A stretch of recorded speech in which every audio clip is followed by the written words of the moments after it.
Ma'am, समृद्धि दीदी, ma'am plus दीदी, मैमड़ी अगर आपको क्लियरली दिखाई दे रही है, सुनाई दे रही है तो जल्दी से प्यारा सा सनफ्लावर बनाएंगे चैट में। देन हम स्टार्ट करते हैं भाई हमारा आज का मच अवेटेड सेशन, जो कि है नीव 2027 बैच की पहली बायोलॉजी क्लास। तो भाई साइंस की शुरुआत ऑलरेडी हो चुकी है। रक्षक सर और सुनील सर अपने रिस्पेक्टिव सब्जेक्ट्स की क्लासेस ले चुके हैं एंड इसी दौरान भाई मेरे पास बहुत सारे बच्चों के टेक्स्ट आ रहे थे, मैसेजेस आ रहे थे इधर उधर कि मैम हमारी बायो की क्लास कब होगी। तो भाई फाइनली बायो की क्लास का मुहूर्त निकल चुका है गाइस। इसी बात पे फूलों की वर्षा कर दी जाए, बहुत सारे सनफ्लावर बना दिए जाए चैट में एंड हम बेटा करते हैं स्टार्ट फिर हमारा आज का सेशन। सबसे पहले तो भाई मुझे ये बताएंगे आज बच्चे कितने एक्साइटेड हैं, बच्चे कितने एक्साइटेड हैं बायोलॉजी पढ़ने के लिए। समृद्धि मैम से बायोलॉजी पढ़ने के लिए कितने बच्चे एक्साइटेड हैं? अच्छा तुमको ये तो पता है ना बायोलॉजी क्या होता है? कहीं बोलो अरे मैम हम तो अभी नए नए बच्चे हैं, नए नए 9th में आए, हमें तो पता ही नहीं बायोलॉजी क्या होता है। तो अगर तुम इतने है ना इतने बेसिक लेवल पर हो कि तुमको ये भी नहीं पता कि बायोलॉजी क्या होता है, तो my dear friends, my dear pookies, है ना, मैं अपने बच्चों को प्यार से पूकीज बोलती हूँ, है ना, बच्चों को मैं प्यार से पूकीज एंड पटैटोस बोलती हूँ। आजकल तो मैं पकोड़े भी बोलने लग गई हूँ, है ना, ठीक है। तो भाई मेरे प्यारे प्यारे पूकीज एंड पटैटोस, मैं आपको एक बात बता देती हूँ बेटा, अगर आपको बायोलॉजी अभी तक बोरिंग सब्जेक्ट लगता था, अगर आपको ये लगता था कि बायोलॉजी में तो सब चीजें रटने वाली होती हैं, सब कुछ यहाँ पर ऐसे ही होता है, बस याद कर लेना है, यहाँ पर कोई रीजन नहीं होता, तो guys this is going to change this year.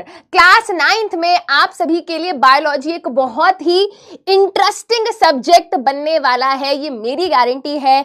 और इस बारी तो क्लास 9th की एनसीईआरटी में जो चेंजेस करे गए हैं, I really appreciate CBSE for that, क्योंकि बेटा घर वापसी कराई गई है 1-2 चैप्टर्स की, तो ठीक है। तो पहले क्या होता था, है ना, हम जब पहले वाले कोर्स की बात करें वहां पे हम सेल पढ़ाते थे, टिश्यूज पढ़ाते थे, है ना, और आपका एक चैप्टर और होता था इंप्रूवमेंट इन फूड रिसोर्सेज, है ना। बट अगर मैं उससे भी और कई सालों पहले की बात करूं, जब मैं खुद स्कूल में थी, बहुत ज्यादा पुरानी बात नहीं है दोस्तों, ठीक है ना, टिल आई थिंक कोविड के टाइम तक बेटा क्लास 9th का जो बायोलॉजी का सिलेबस होता था वो बहुत ही खूबसूरत, बहुत ही अच्छा होता था। वहां पे सेल भी पढ़ाया जाता था, वहां पर टिश्यूज के बारे में भी पढ़ाया जाता था, वहां पर हेल्थ के बारे में, डिजीजेस के बारे में भी पढ़ाया जाता था।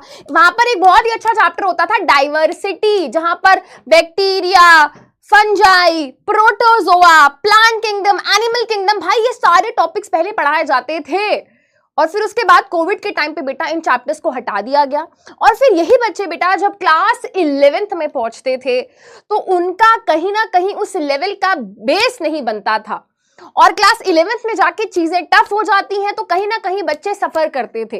तो I really appreciate CBSE, I really appreciate NCERT for bringing these changes, क्योंकि बेटा अगर आप एक ऐसे स्टूडेंट हो जो क्लास 11th में जाकर 11th-12th में आगे जाकर आप नीट को टारगेट कर रहे हैं, ठीक है, क्योंकि बायो तो नीट में आती है ना, जेई में आती नहीं है। अगर आप नीट को टारगेट कर रहे हैं, नीट का एग्जाम होता है बेटा हमारा एमबीबीएस करने के लिए, अगर आपको डॉक्टर बनना है ना, तो ये थोड़ी थोड़ी बातें धीरे धीरे मैं आपको सब सिखा दूंगी, है ना, अभी बहुत कुछ जानना है आपको। तो अगर आप आगे जाके एमबीबीएस करने का सपना देखते हैं, डॉक्टर बनने का सपना देखते हैं बेटा, तो आपको नीट के एग्जाम की प्रिपरेशन करनी होती है और वहां पर बेटा क्लास 11th में आपको हर वो चैप्टर जो आप क्लास 9th में पढ़ोगे ना, सेम टू सेम वही चैप्टर और डिटेल में और डेप्थ में हो जाता है। तो अब आपका जो करिकुलम चेंज हुआ है ना बेटा, वो आपको इतना स्ट्रांग बना देगा, इतने बेसिक्स आपके स्ट्रांग बना देगा कि आप क्लास 11th में जाके बिल्कुल भी स्ट्रगल नहीं करोगे, ठीक है। और भी बहुत सारी बातें आज हमको करनी है, ठीक है। पहले आप मुझे बताओ भाई, आपको कैसा लग रहा है मुझसे मिलके, है ना। अभी तो तुम नन्हे मुन्ने बच्चे थे, नन्ना मुन्ना राही हूँ, देश का सिपाही हूँ, है ना, तो नन्हे मुन्ने राही थे तुम, है ना। अब तुम थोड़े से बड़े हो गए हो, थोड़ा थोड़ा तुमको फील करा दिया होगा लोगों ने, अरे भाई अब तो 9th में हो गए, अब तो बड़ी क्लास में हो गए, अब तो है, अब तो बोर्ड क्लास है अगले साल, है ना। तो कहीं ना कहीं भाई देखो, है ना, तुम्हारी फील्डिंग सेट हो गई है, ये मैं कैसे बताऊं तुम्हें, आंखों में आंखें डाल के तो नहीं बोल सकती क्योंकि मैं बता दूं, क्योंकि यार देखो लास्ट ईयर तुम लोगों की क्लास 8th की एनसीईआरटी चेंज हुई, आपका क्लास 8 का सिलेबस भी चेंज हुआ, है ना। तो वहां पे भी आप लोगों ने थोड़ा स्ट्रगल किया, है ना। बहुत सारे बच्चों के स्कूल्स में पुरानी एनसीईआरटी, कहीं पे न्यू एनसीईआरटी, है ना, तो एक हलवा खिचड़ी बन गई थी। और सेम इस साल भी हो रहा है, है ना। सेम इस साल भी कहीं ना कहीं ये हो रहा है कि मैक्सिमम स्कूल्स में तो देखो नई एनसीईआरटी ही फॉलो हो रही है, तो हम भी वही करेंगे बेटा, है ना। पुरानी चीजों को कौन फॉलो करता है, लेटेस्ट चीजें फॉलो करते हैं। तो हम भी बेटा क्लास में क्या करने वाले हैं, नई एनसीईआरटी ही फॉलो करने वाले हैं। और अगर आपको ये लगे कि नहीं मैम पुरानी एनसीईआरटी पढ़ाओ, तो बेटा जी पुरानी एनसीईआरटी का सारा जो कंटेंट है वो बायोलॉजी में रिटेन हुआ है। यस तो अगर आप बायोलॉजी की क्लास में आ रहे हो बेटा, और अगर आपके स्कूल में बाय चांस मान लो कि पुरानी एनसीईआरटी फॉलो भी हो रही है, तो बेटा एक भी ऐसी चीज नहीं होगी जो मेरी क्लास में डिस्कस नहीं होगी, ठीक है।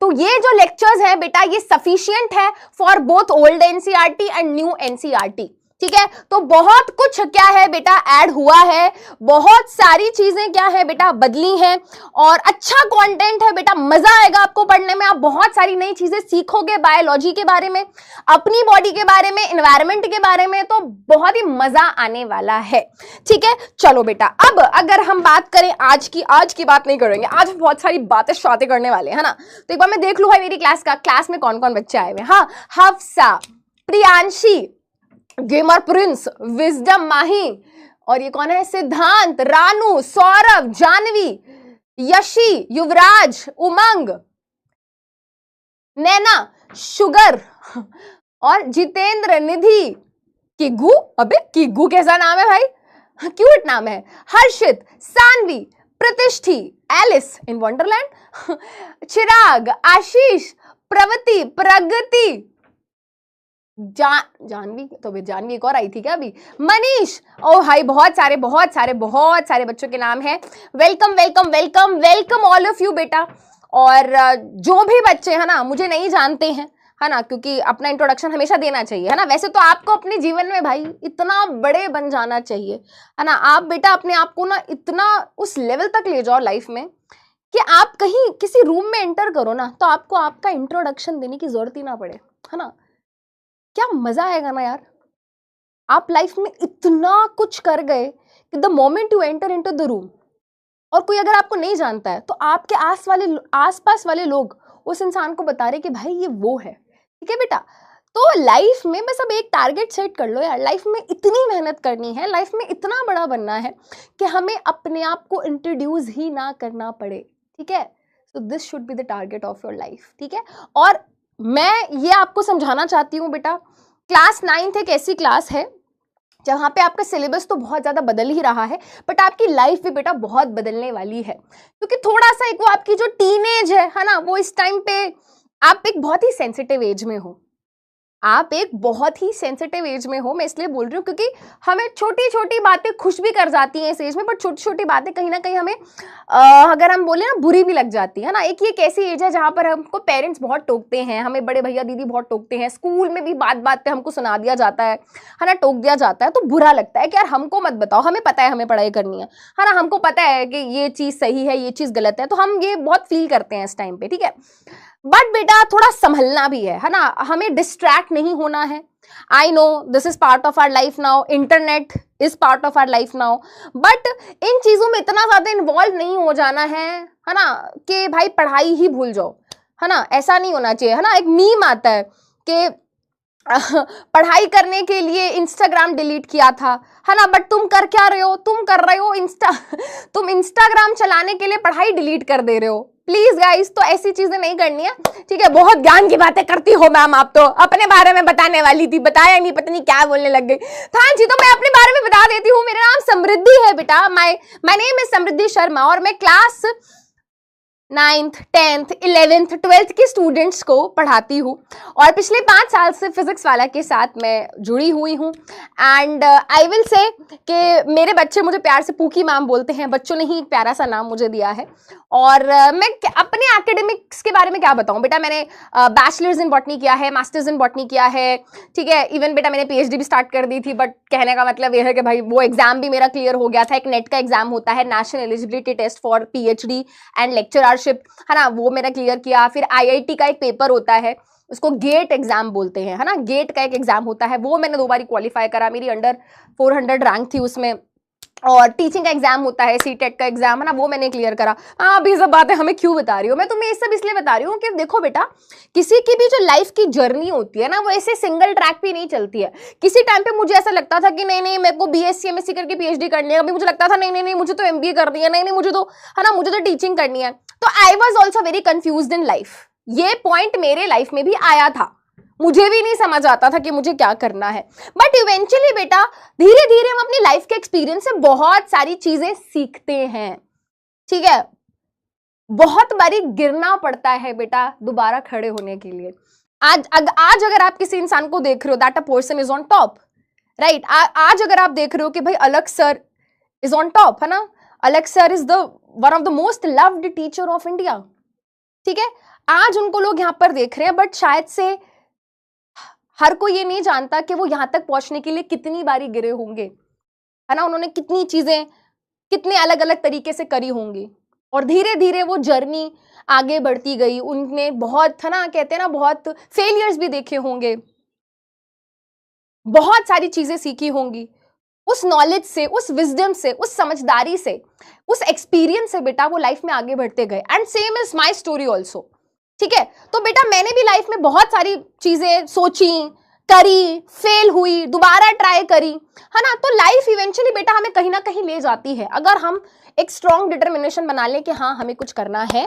तो आज मैं ये चाहती हूं कि आज आप सभी बच्चे थोड़ा सा बैठें, सोचें अपने फ्यूचर के बारे में कि हमें क्या करना है। You want to be a pilot, be a pilot. You want to be a fashion designer, be a fashion designer. You want to be a content creator, be a content creator. You want to be a cricketer, be a cricketer, ठीक है। हाँ, हमको पढ़ाई पे ध्यान देना है, एक बेसिक एजुकेशन क्लास 12th तक जरूरी होती है, वो तो हमें करना ही करना है। बट हाँ, हमें भेड़ चाल में नहीं फंसना। सब अगर आईआईटी जाएंगे तो मैं भी आईआईटी जाऊंगा, सब नीट की प्रिपरेशन करके डॉक्टर बनेंगे तो मैं भी डॉक्टर बनूंगा, भाई ऐसे नहीं होता है, ठीक है।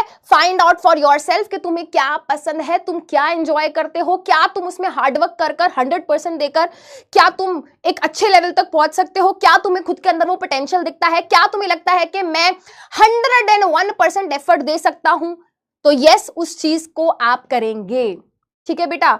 मार्क्स तो आ ही जाते हैं बेटा, अगर आप अच्छे मन से, सच्ची नीयत से पढ़ाई करते हो तो मार्क्स आ जाते हैं। बट क्या मार्क्स गारंटी है लाइफ में आपको सक्सेसफुल बनाएंगे? नहीं। ओ वेरी गुड एग्जाम्पल, अभी आईपीएल चल रहा है बेटा, है ना। So there is this very small बच्चा, not very small I will say, है ना, 15 साल का एक बच्चा है, वैभव सूर्यवंशी, है ना, if I am taking his name right. IPL में आई थिंक वो एक टीम के लिए खेल रहे हैं जिसका नाम है राजस्थान। राजस्थान के आईपीएल टीम में वो बच्चा खेल रहा है। एंड बेटा व्हाट एन अमेजिंग गाय, इतनी छोटी सी एज में वो बच्चा ऐसे ऐसे रिकॉर्ड्स ब्रेक कर रहा है यार। मैंने अभी मतलब आई वाज वाचिंग, मैं बहुत ज्यादा फॉलो नहीं करती हूँ आईपीएल, बट हाँ हाइलाइट्स तो पता चलते ही रहते हैं। ऑरेंज कैप मिला है बेटा उस बच्चे को। एक 15 साल का बच्चा कितना अच्छा कर रहा है यार। और आप ये सोचो कि वो करने के लिए कितनी हिम्मत चाहिए। उन लोगों के साथ, जिन लोगों के साथ वो कंपीट कर रहा है, इट्स नॉट इजी। उससे क्या बोलते हैं ना, आई डोंट वांट टू से दिस, बस उसकी डबल उम्र के लोग हैं बेटा जिनके साथ वो कंपीट कर रहा है। 35 बॉलों में 100 run banana, it's not easy, ठीक है। बट हाँ बेटा, उसने सोच लिया कम उम्र में कि मुझे ये बनना है, मुझे ये करना है। ऑब्वियसली पेरेंट्स ने बहुत सपोर्ट किया होगा, स्कूल वालों ने बहुत सपोर्ट किया होगा। आप भी बेटा फिगर आउट करो आपको लाइफ में क्या करना है। Talk to your parents, tell your parents मेरे को ये करना है, मुझे लगता है मैं ये कर सकता हूं, ठीक है। हाँ, अब हो सकता है बेटा मैंने वो गलत बोल दियो, टीम वगैरह का नाम गलत बोल दिया, आई एम नॉट श्योर कि कौन सी टीम में है। बट व्हाट एन एग्जाम्पल यार, व्हाट एन एग्जाम्पल कि एक बच्चे को छोटी एज में अपने इंटरेस्ट पता चल जाए, उसको ये पता चल जाए कि हाँ यार मैं ये कर सकता हूं, और उसको सही सपोर्ट मिले, अगर उसको सही गाइडेंस मिले तो लाइफ में हम बहुत कुछ अच्छा कर सकते हैं। एंड आई बिलीव बेटा हर एक बच्चा जो आज मुझे इस क्लास में देख रहा है, मैं बिलीव करती हूं बेटा आपके लिए भी कोई ना कोई एक ऐसी चीज बनी होगी जिसमें आप बहुत अच्छा करोगे। आपको क्लास 8th तक कहीं ना कहीं सिर्फ यही सिखाया गया होगा कि बेटा बस पढ़ते जाओ, मार्क्स ले आओ, मार्क्स ले आओ। अच्छी बात है बेटा, वो कहीं ना कहीं वो ठीक है, बट सिर्फ मार्क्स से ही आप लाइफ में सक्सेसफुल होगे ये गारंटी नहीं होती बेटा। I was not a topper, मेरे नहीं आए थे 90% से ज्यादा क्लास 10th में, बट क्या आप मुझे फेलियर बोलोगे क्या? नहीं ना। अच्छा करना है लाइफ में, ये आपका मोटो होना चाहिए। That's it. लाइफ में जो भी करूंगा अच्छा करूंगा, स्पोर्ट्स में जाऊंगा तो बेस्ट दूंगा, यूट्यूबर बनूंगा तो बेस्ट दूंगा, ठीक है, इंजीनियर बनूंगा तो बेस्ट दूंगा, डॉक्टर बनूंगा तो बेस्ट दूंगा। तो बस बेस्ट देना है। अगर आज मैं क्लास 9th का स्टूडेंट हूं तो मुझे अपनी क्लास 9th की पढ़ाई में अपना बेस्ट देना है, ठीक है। एंड आज इसी के साथ थोड़ी सी मोटिवेशन, थोड़ी बातें ज्यादा हो गई होगी, बस बेटा यही मोटिवेशन होता है बेटा, यही जोश होता है, ठीक है, जो हमको पूरा साल एज अ फ्यूल की तरह काम करता है कि हाँ यार, अगर हम यहाँ पे आ रहे हैं, डेली मैम की क्लास में हम आ रहे हैं, तो आपको बात याद रहे कि यार मैम ने कुछ कहा था हमसे पहली क्लास में, तो हमें मैम को नहीं डिसअपॉइंट करना, हमने जो उनको प्रॉमिस किया था कि हाँ मैम हम लाइफ में कुछ अच्छा करेंगे, है ना, तो हमें वो प्रॉमिस पूरा करना है, ठीक है। तो मैं ये चाहती हूं जब आज की ये क्लास पूरी हो तो क्लास खत्म होने के बाद सभी बच्चे अपना नाम लिखेंगे चार्ट में। जैसे मेरा नाम है आई एम समृद्धि, है ना, तो मैं चार्ट में लिखूंगी आई एम समृद्धि और मैं लिखूंगी I want to be this, है ना, what I want to be. Maybe शायद से मुझे आज भी नहीं पता कि मुझे क्या करना है लाइफ में। Right now I am enjoying this a lot, ठीक है। टीचिंग इज माई पैशन, मुझे मजा आता है बच्चों के साथ, मुझे मजा आता है बच्चों से बातें करने में, मुझे मजा आता है बच्चों को पढ़ाने में, ठीक है। तो भाई अभी अगर मुझसे कोई पूछे फिलहाल तो मैं कहूंगी I am Samriddhi, I want to be a good human being, ठीक है। तो जब आपकी क्लास आज खत्म हो जाएगी तो आप अपना नाम लिखोगे, बताओगे आप कहां से, और ये बताओगे what you want to be in your life, ठीक है बेटा। इसी के साथ स्टार्ट करते हैं हमारी आज की क्लास। बहुत बातें शातें हो गई हैं, हेलो अंकल नमस्ते, चलो काम की बात पे आते हैं। काम की बात ये है दोस्तों कि पढ़ाई भी करनी है ना, सिर्फ बातें शातें नहीं करनी है ना। मजे आ रहे हैं मैडम, बहुत मजे आ रहे हैं, आते ही आपने 20 मिनट तो बातों में ही निकाल दिया मैम, मजे आ गए, है ना। नहीं बेटा, बातें शातें तो होती रहेंगी, पूरा साल ही होंगी बातें तो, ठीक है। तो बेटा अगर हम बात करें क्लास 9th बायोलॉजी में हम क्या क्या चैप्टर्स पढ़ेंगे बेटा, तो वेरी फर्स्ट चैप्टर जिसको आज हम स्टार्ट कर रहे हैं that is cell, the building block of life. Cell के बारे में आप थोड़ा बहुत क्लास 8th में पढ़कर आए हो, उसी का एक्सटेंडेड वर्जन है। बहुत सारी नए नए सेल ऑर्गेनेलीज के बारे में पढ़ेंगे, मजा आएगा, ठीक है। मोर और लेस बेटा पिछले साल जैसा ही चैप्टर है, हाँ थोड़ी बहुत एक्टिविटीज चेंज हुई हैं। यहां पर सेल डिवीजन का थोड़ा सा टॉपिक को एक्सटेंड किया गया है, थोड़ा सा कैंसर सेल्स के बारे में ऐड किया गया है, सॉर्टेड है, मजा आएगा पढ़ के। उसके अलावा बेटा टिश्यूज के बारे में पढ़ेंगे, ये भी मोर और लेस बेटा पुरानी एनसीईआरटी जैसा ही है, ठीक है। टिश्यूज के बारे में पढ़ते हैं, प्लांट के अंदर कैसे टिश्यूज पाए जाते हैं, एनिमल के अंदर कैसे टिश्यूज पाए जाते हैं, तो ये सारे टॉपिक्स इसके अंदर है। तो बेसिकली इस चैप्टर के अंदर मैं आपको बता दूंगा बहुत कुछ ह्यूमन बॉडी के बारे में पढ़ोगे आप, बोन्स के बारे में पढ़ोगे, लिगामेंट्स के बारे में पढ़ोगे आप, ब्लड के बारे में पढ़ोगे आप, नर्वस सिस्टम जो होता है आपका, है ना, न्यूरॉन्स वगैरह उसके बारे में पढ़ोगे। प्लांट्स की अगर हम बात करें तो प्लांट्स के अंदर जाइलम, फ्लोएम और अलग अलग तरीके के जो टिश्यूज होते हैं हम वो करेंगे, ठीक है। उसके अलावा भाई ये एक बहुत अच्छा चैप्टर है ना, अच्छा क्यों, क्योंकि बहुत बच्चों को बहुत अच्छा लगता है ये चैप्टर, है ना। इस चैप्टर का नाम है रिप्रोडक्शन, हाउ लाइफ कंटिन्यूज। तो बेटा पहले ये जो चैप्टर होता था, है ना, हो सकता है अगर आपने पुरानी एनसीईआरटी फॉलो करी हो लास्ट ईयर तो आपने क्लास 8th में भी ये चैप्टर पढ़ा होगा, ठीक है, थोड़ा बहुत क्लास 8 में पढ़ाया जाता है। ये चैप्टर एक्चुअली में जो फुल फ्लेज्ड ये चैप्टर है बेटा, ये क्लास 10th का उठा के ना आपकी 9th की क्लास की एनसीईआरटी में डाल दिया है। प्रॉपर चैप्टर ऐसे उठाया और 9th की एनसीईआरटी में क्या बोलते हैं उसे, कंट्रोल एक्स होता है ना, गलत तो नहीं बोल रही, कहीं पहली क्लास में बेइज्जती हो जाए बच्चों के सामने, कह देंगे मैडम को कुछ नहीं आता। जो भी होता है बेटा, control, cut, select, delete, copy paste जो भी है, ठीक है। तो वहां से उठा के बेटा ये एनसीईआरटी ने 9th में डाल दिया है।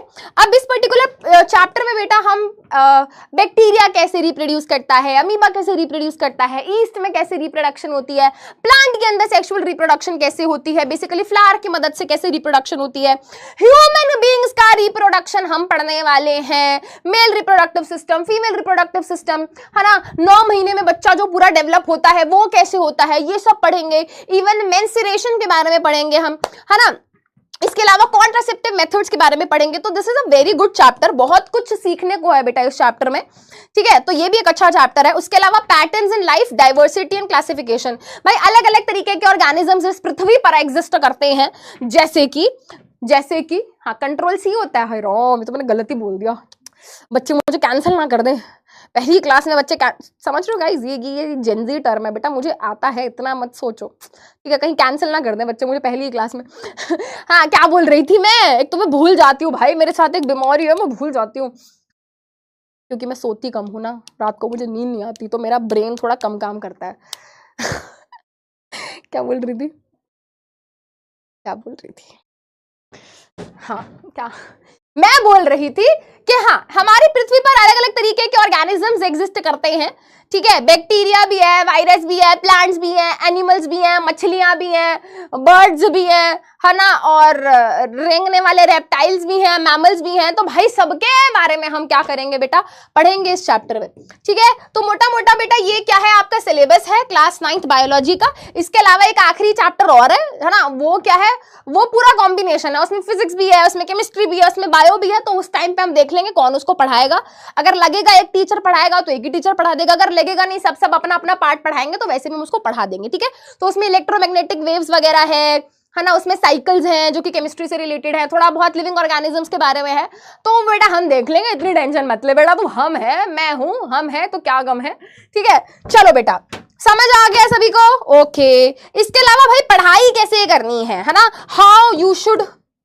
स्टडी, है ना, ये बहुत बच्चों का डाउट है कि भाई क्लास 9th में आ गए हैं, अब तो भाई सीरियस होना पड़ेगा, होना भी चाहिए, क्यों नहीं होना चाहिए भाई, बिल्कुल होना चाहिए, है ना। क्लास 9th में आए हो, सिलेबस बढ़ गया है, धीरे धीरे अगले साल में बोर्ड क्लास है, तो थोड़ा सीरियस होना पड़ेगा। बट पढ़ना कैसे है, तो देखो बेटा सबसे पहले तो आपको रेगुलर लेक्चर्स अटेंड करने हैं, ये नॉन नेगोशिएबल है, ये चीज बेटा सबसे ज्यादा इंपॉर्टेंट है। ऐसा नहीं होना चाहिए कि एक क्लास अटेंड कर ली, फिर 3 क्लास भूल गए, फिर याद आया ओहो एक पूकी मैम थी, चलो उनकी क्लास में चलते हैं। नहीं बेटा ऐसे नहीं होता, you have to be regular with your classes, हर क्लास में आपको आना है, बैकलॉग नहीं होने देनी। बैकलॉग अगर हो गई है मतलब क्लास मिस हो गई है, तो कोशिश करो भाई बाद में जब भी टाइम मिले, रात में, अगले दिन, जब भी, है ना, वीकेंड पे जब भी आपको टाइम मिल रहा है, उस पर्टिकुलर लेक्चर को 1.5x पे लगा के देख डालो। और देख डालो का मतलब ये नहीं होता बेटा कि नेटफ्लिक्स पे पिक्चर चल रही है पॉपकॉर्न लेकर बैठे हो, नहीं बेटा, पढ़ाई मतलब पढ़ाई, एनसीईआरटी के साथ, नोटबुक्स के साथ, नोट्स के साथ आपको प्रॉपर पढ़ाई करनी है, ठीक है। अब जो भी आपको पढ़ाया जा रहा है बेटा उसको एनसीईआरटी में रीड तो देखो करना ही है कि भाई एनसीईआरटी में ये सब बातें लिखी हैं कि नहीं। अच्छा ये बहुत जरूरी है भाई, आपको अपने हैंड रिटन नोट्स बनाने हैं, वही तो नहीं आता मैम, नोट्स बनते कैसे हैं भाई, देखो नोट्स कुछ अलग तरीके से नहीं बनते, जो भी मैं आपको क्लास में लिखवा रही हूँ, जो भी स्क्रीन पे आपको लिखा दिख रहा है वही आपके नोट्स हैं, और उस नोट से बाहर कुछ नहीं आएगा आपके पेपर में, आप टेंशन मत लो, ठीक है। क्वेश्चन की प्रैक्टिस बहुत जरूरी है, दिन पे दिन कॉम्पिटिटिव एग्जाम्स क्या बोल रही हूँ, हाँ दिन पे दिन बेटा कॉम्पिटेंसी बेस्ड क्वेश्चंस की मात्रा बढ़ती जा रही है बोर्ड एग्जाम में। इवन आपको 9th के पेपर में भी अब से काफी कॉम्पिटिटिव क्या बोल रही हूँ मैं, कॉम्पिटेंसी बेस्ड क्वेश्चंस क्या है दिखाई देंगे, एनसीईआरटी ने भी ऐड कर दिए हैं, हम क्लास में भी करेंगे, ठीक है। तो आपको डीएचए डेली होम असाइनमेंट मिलेगा हर लेक्चर के बाद, वो आपको क्या है करना है, एनसीईआरटी के क्वेश्चंस करने हैं, एग्जाम्पलर के क्वेश्चंस भी अच्छे होते हैं, वो भी मैं क्या है बेटा करा दूंगी, ठीक है। अच्छा और आपको टेस्ट नहीं स्किप करने भाई, टेस्ट देना बहुत जरूरी है, टेस्ट दोगे तभी आपको पता चलेगा कि कहां पर लैग कर रहे हो, तभी आपको पता चलेगा कि कहां कौन से चैप्टर में कौन से टॉपिक में मेहनत करने की जरूरत है। ओके गाइस ठीक है, बच्चे कह रहे हैं पोल करा दो, किस बात का पोल करा दूं भाई, किस बात का पोल करा दूं है, अच्छा चलो इस बात का पोल करा देती हूं कि किस किस को बायोलॉजी अच्छी लगती है। अगर आपको बायोलॉजी अच्छी लगती है, अरे वीडियो कॉल नहीं, अरे क्या बज रहा है ये, क्या भाई अलार्म बज रहा है यार, तो सुबह के 7:30 का अलार्म लगाया था समृद्धि मैम, ये शाम को आपके अलार्म बज रहे हैं यार, क्या कर रही हो समृद्धि मैम आप। हाँ जी, तो क्या करना है भाई, आप पोल करके मुझे बताओगे आपको बायोलॉजी पसंद है, अगर आपको बायोलॉजी पसंद है तो थम्स अप आप बनाएंगे चैट में, और अगर आपको बायोलॉजी पसंद नहीं है तो आप थम्स डाउन बना सकते हैं, आपकी इच्छा है, आप अपना सच बताइए, ठीक है। आप अपने हिसाब से बताइए कि आपको क्या बायोलॉजी पसंद है।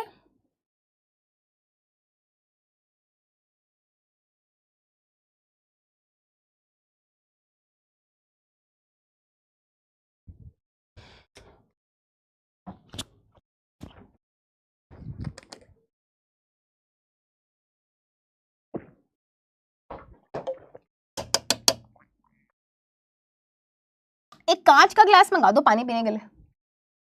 हाँ जी 88% बच्चा, 88% जनता ये कह रही है कि उनको बायोलॉजी अच्छी लगती है। 11.93%, तो मोटे मोटे तौर पे अगर देखा जाए तो 12% बच्चे ऐसे हैं जो ये कह रहे हैं कि भाई हमें बायोलॉजी पसंद नहीं है, ठीक है।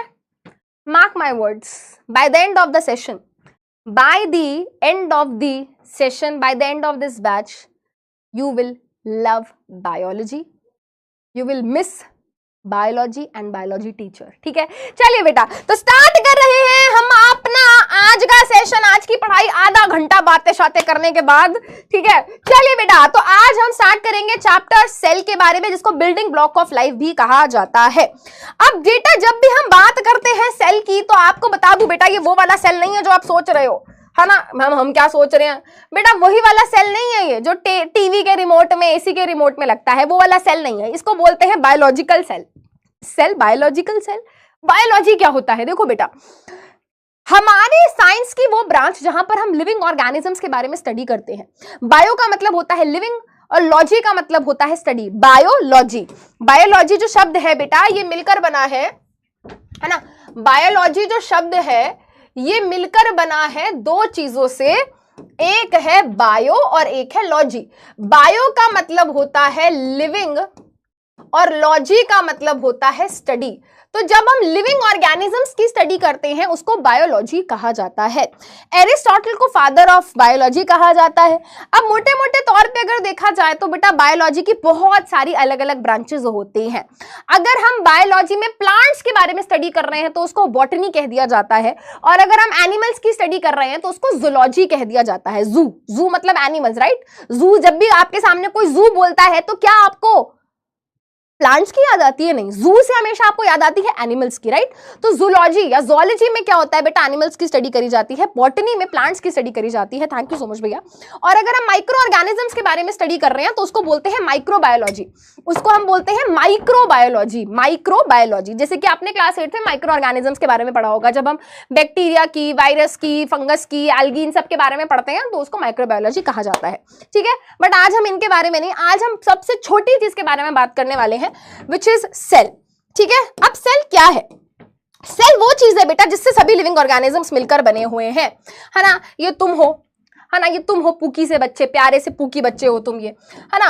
तो बेटा एक बड़ा सा एक ऑर्गेनिज्म जिसकी बॉडी में ना जाने कितने सारे सेल्स हैं, है ना। एक छोटा सा क्या हो गया बेटा, ईस्ट हो गया, है ना। अमीबा है, पैरामीशियम है, अलग अलग तरीके के बैक्टीरिया हैं, प्लांट हैं, बटरफ्लाईज हैं, भौ डॉगी है ना, बैक्टीरिया है, एलिफेंट है, ना जाने कितने अलग अलग तरीके के ऑर्गेनिजम्स एग्जिस्ट करते हैं।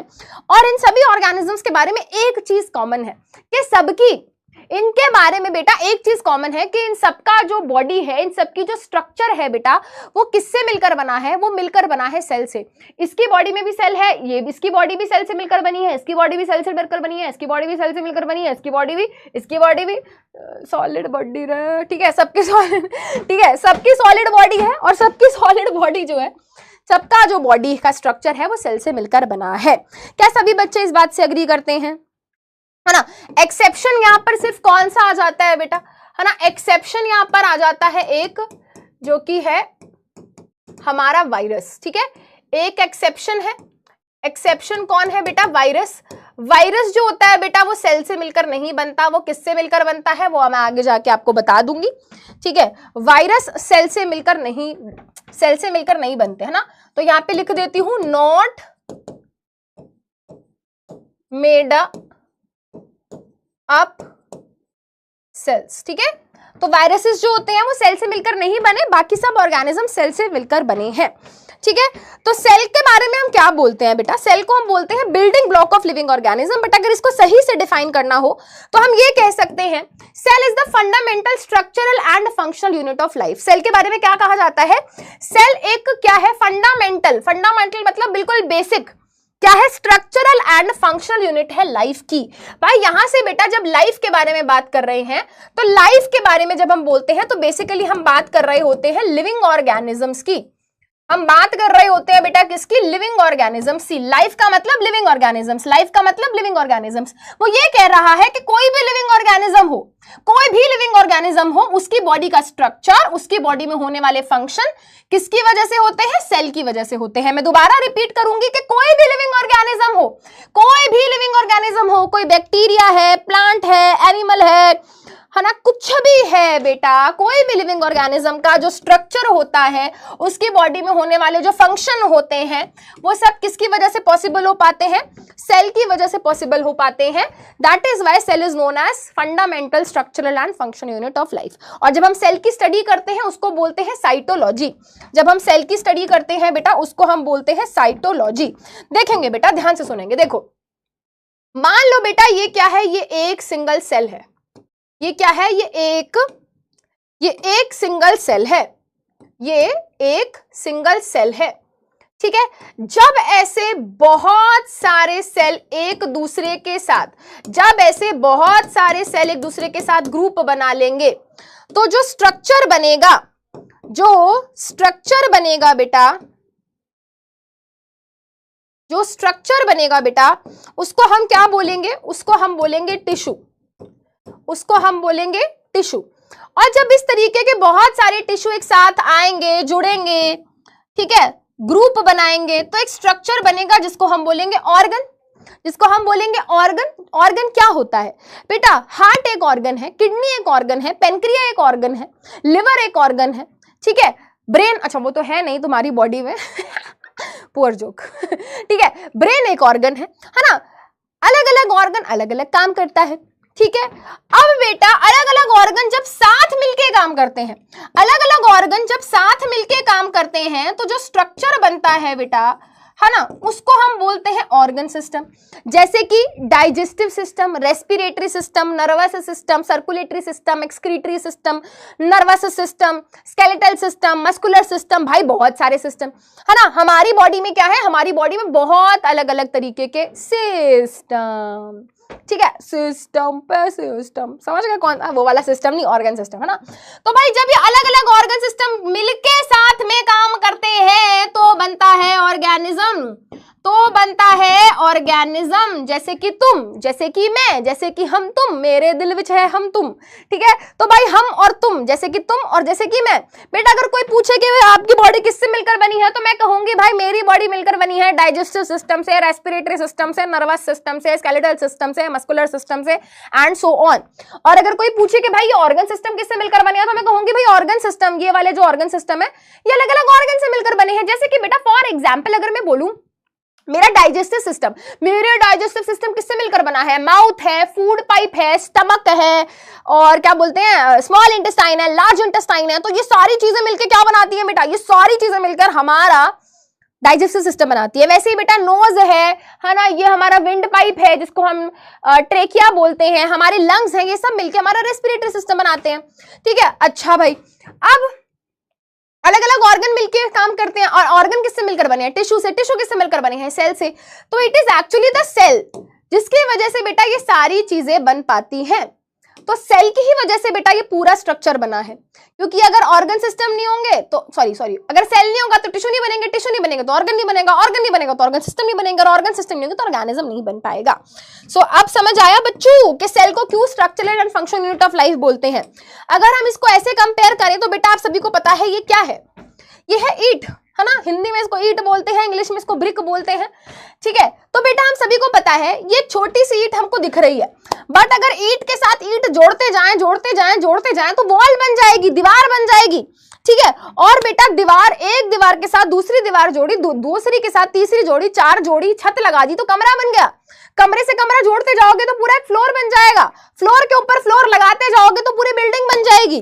तो अगर कोई पूछे कि भाई बिल्डिंग किससे मिलकर बनी है, तो हम कहेंगे एक्चुअली बिल्डिंग बनी है उस ब्रिक से, है ना। हम क्या बोलेंगे भाई, ये जो बिल्डिंग है ये ईंट से मिलकर बनती है ना, ब्रिक से मिलकर बनती है। तो बेटा जैसे पूरी बिल्डिंग ब्रिक से मिलकर बनती है, वैसे ही आप मान लो हमारी बॉडी सेल से मिलकर बनती है, ठीक है। चलो जी, इसी बात पे एक क्वेश्चन हो जाए। मैंने अभी आपको एक सीक्वेंस बताया लेवल ऑफ ऑर्गेनाइजेशन का, आप जल्दी बताएंगे इसमें से क्या ऑप्शन, कौन सा ऑप्शन करेक्ट है। टिश्यू से सेल बनते हैं, सेल से ऑर्गन सिस्टम बनता है, सेल से टिश्यू, टिश्यू से organ, organ system organism, cell organism organ tissue, ये क्या है भाई? बताओ which one of the following is correct. इसमें से कौन सा ऑप्शन करेक्ट है? इसमें से कौन सा ऑप्शन करेक्ट है?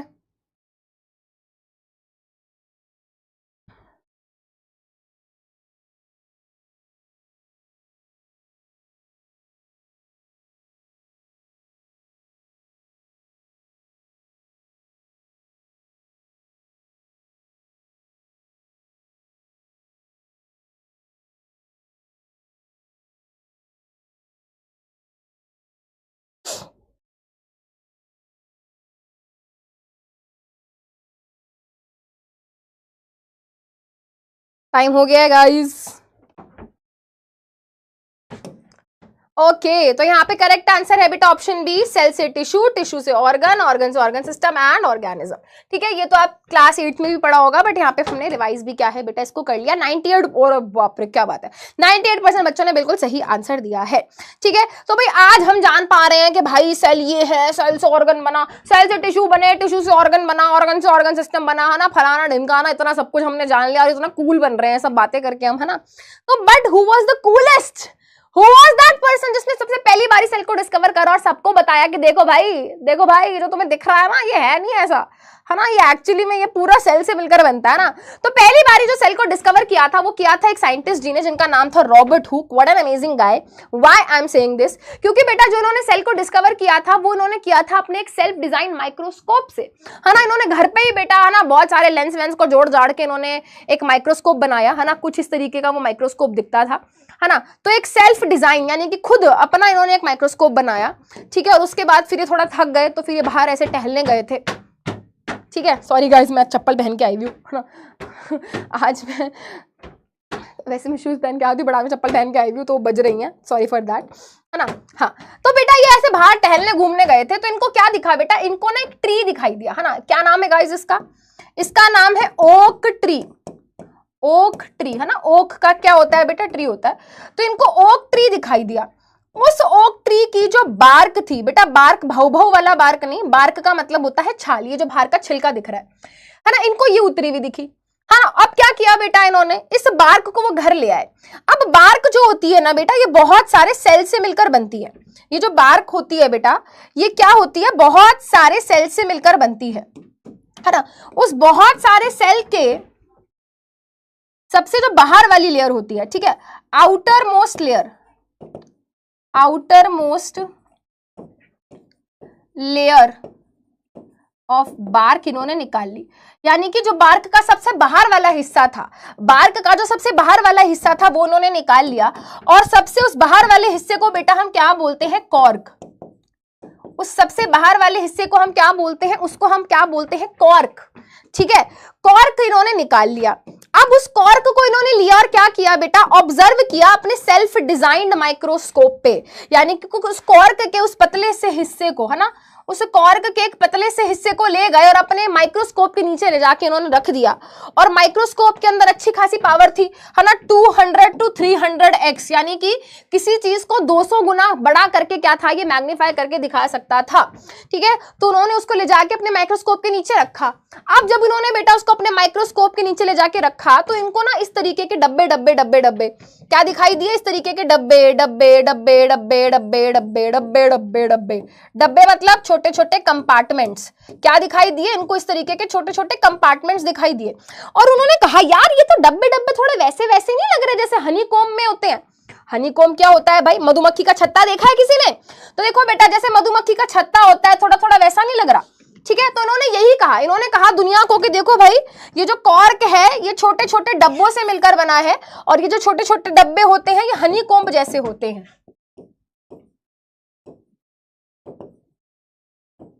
ठीक है, तो उन्होंने क्या दिया बेटा, है ना, तो इनको ये क्या दिखाई दिया, है ना, उनको क्या दिखाई दिए, small compartments.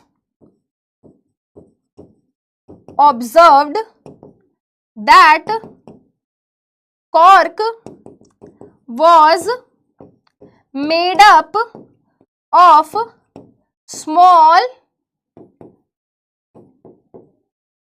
compartments। Sorry guys मेरी राइटिंग थोड़ी बुरी सी है अब क्या करें मैम, अब तो आप हमारी मैडम बन गई हो, अब हम क्या ही कर सकते हैं, अब तो झेलना पड़ेगा। झेलो बेटा झेलो, मैं भी अपनी राइटिंग झेलती हूँ, तुम भी झेलो। ठीक है, तो उन्होंने देखा भाई ये जो कॉर्क है ना, तो बेसिकली इनको इस तरीके से यहाँ पे देखो बेटा ऐसे गोल गोल गोल गोल गोल गोल गोल गोल गोल गोल डब्बे दिखाई दिए, है ना। तो बेटा इनकी भाषा में डब्बों को कंपार्टमेंट्स को बोला जाता था सेल।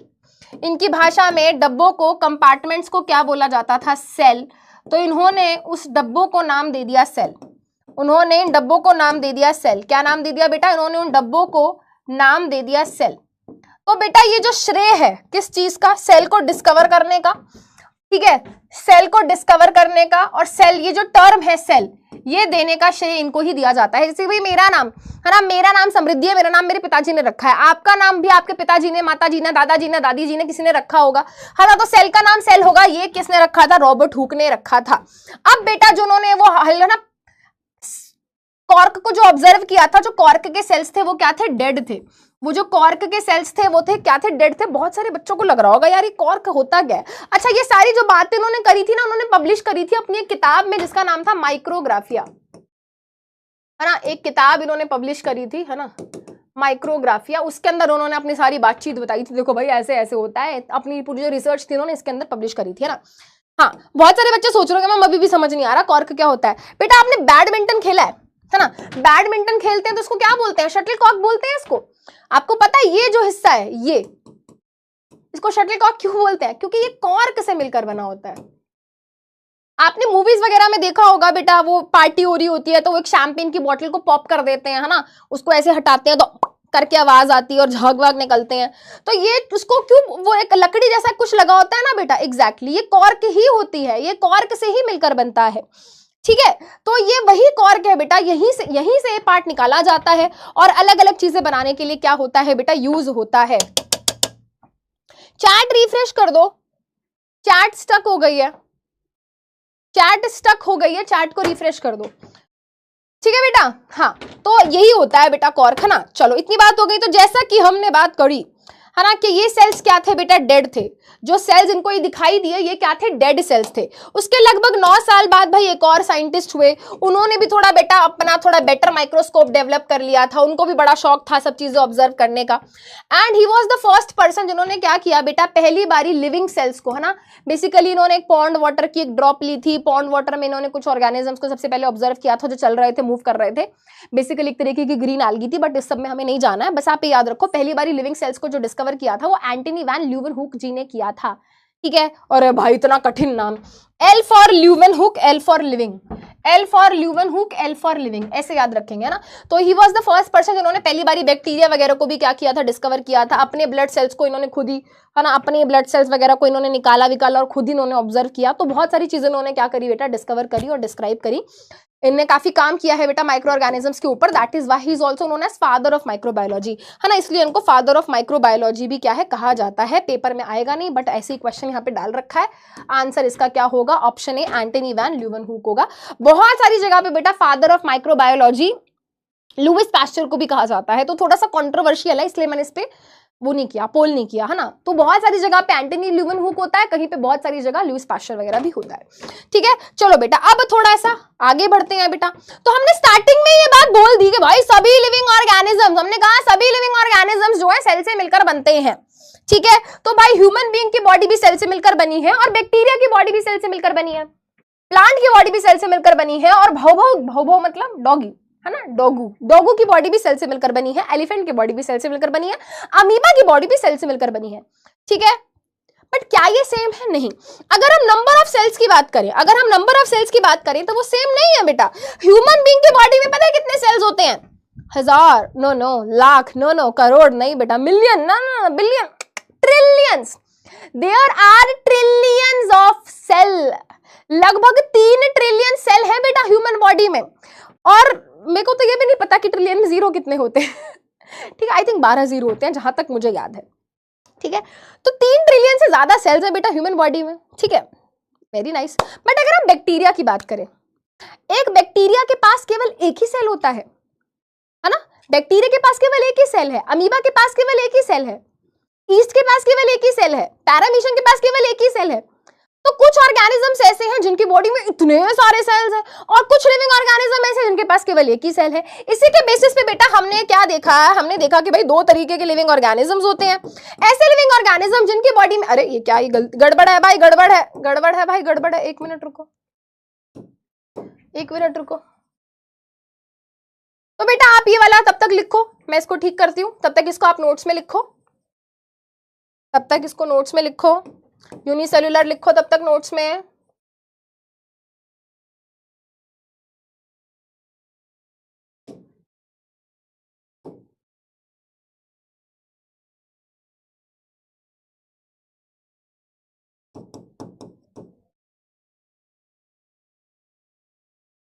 कर लेना, ठीक है।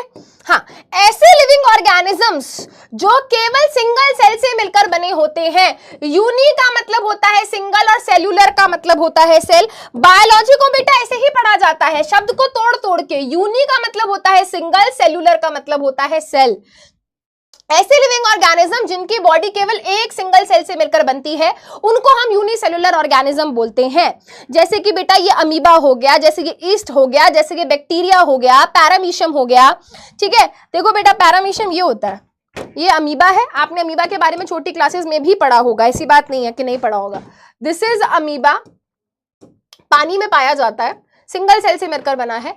एंड दिस इज पैरामीशियम, चप्पल जैसी शेप का, चप्पल जैसी शेप का होता है, ऐसी शेप का ऐसी शेप का होता है, देखो, ठीक है गाइस, ऐसी शेप का होता है, ठीक है। और ये भी ये नहीं, ये भी पानी में पाया जाता है, ठीक है। ये भी क्या है बेटा, पानी में ही पाया जाता है, ठीक है। तो ये दोनों ही क्या है, देखो बेटा सिंगल सेल से मिलकर बने हैं और दोनों ही काफी ब्यूटीफुल क्रिएचर्स हैं। दोनों की अपनी अपनी क्या है, कुछ खासियत है ना, वो हम आगे चल के पढ़ेंगे। जैसे कि भाई इसके पास छोटे छोटे हेयर लाइक स्ट्रक्चर्स होते हैं जिनको हम सीलिया बोलते हैं, है ना। ये अपनी शेप चेंज कर सकता है जिसको हम क्या बोलते हैं, सूडोपोडिया बोलते हैं, ठीक है। तो अपने अपने फीचर्स हैं, बट हाँ इनकी बॉडी सेल से मिलकर बनी है। और बेटा ये क्या हो गए हमारे बैक्टीरिया, इनकी बॉडी भी क्या है बेटा, केवल एक सिंगल सेल से मिलकर बनती है।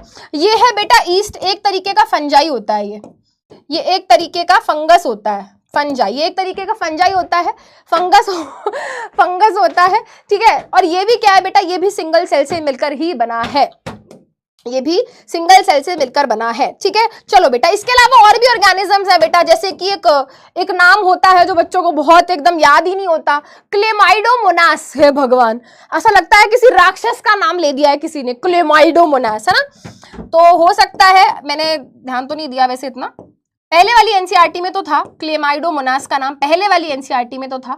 ये एक तरीके का क्या होता है बेटा, ये एक तरीके की एल्गी होती है, ये भी एक सिंगल सेल से मिलकर बना होता है, ठीक है। फिर आ जाते हैं बेटा मल्टी सेलुलर ऑर्गेनिज्म। मल्टी मतलब मैनी, मल्टी का मतलब होता है बहुत सारे, मल्टी का मतलब होता है मैनी, बहुत सारे सेल। ऐसे ऑर्गेनिज्म जो बहुत सारे सेल से मिलकर बनते हैं, ऐसे ऑर्गेनिज्म जो बहुत सारे सेल से मिलकर बनते हैं उनको हम बोलते हैं मल्टी सेलुलर ऑर्गेनिज्म, ठीक है। अच्छा, अब दूसरा डिफरेंस क्या आ जाता है, देखो बेटा अगर हमारी बॉडी की बात करी जाए, हमारी बॉडी में हर काम के लिए अलग अलग सेल है। जैसे कि फॉर एग्जांपल आप मुझे बताओ बेटा, हमारी बॉडी के अंदर ऑक्सीजन को ट्रांसपोर्ट करने का काम कौन से सेल का है, जल्दी बताओ, जल्दी बताओ, जल्दी बताओ, जल्दी बताओ, जल्दी बताओ, जल्दी से बताओ।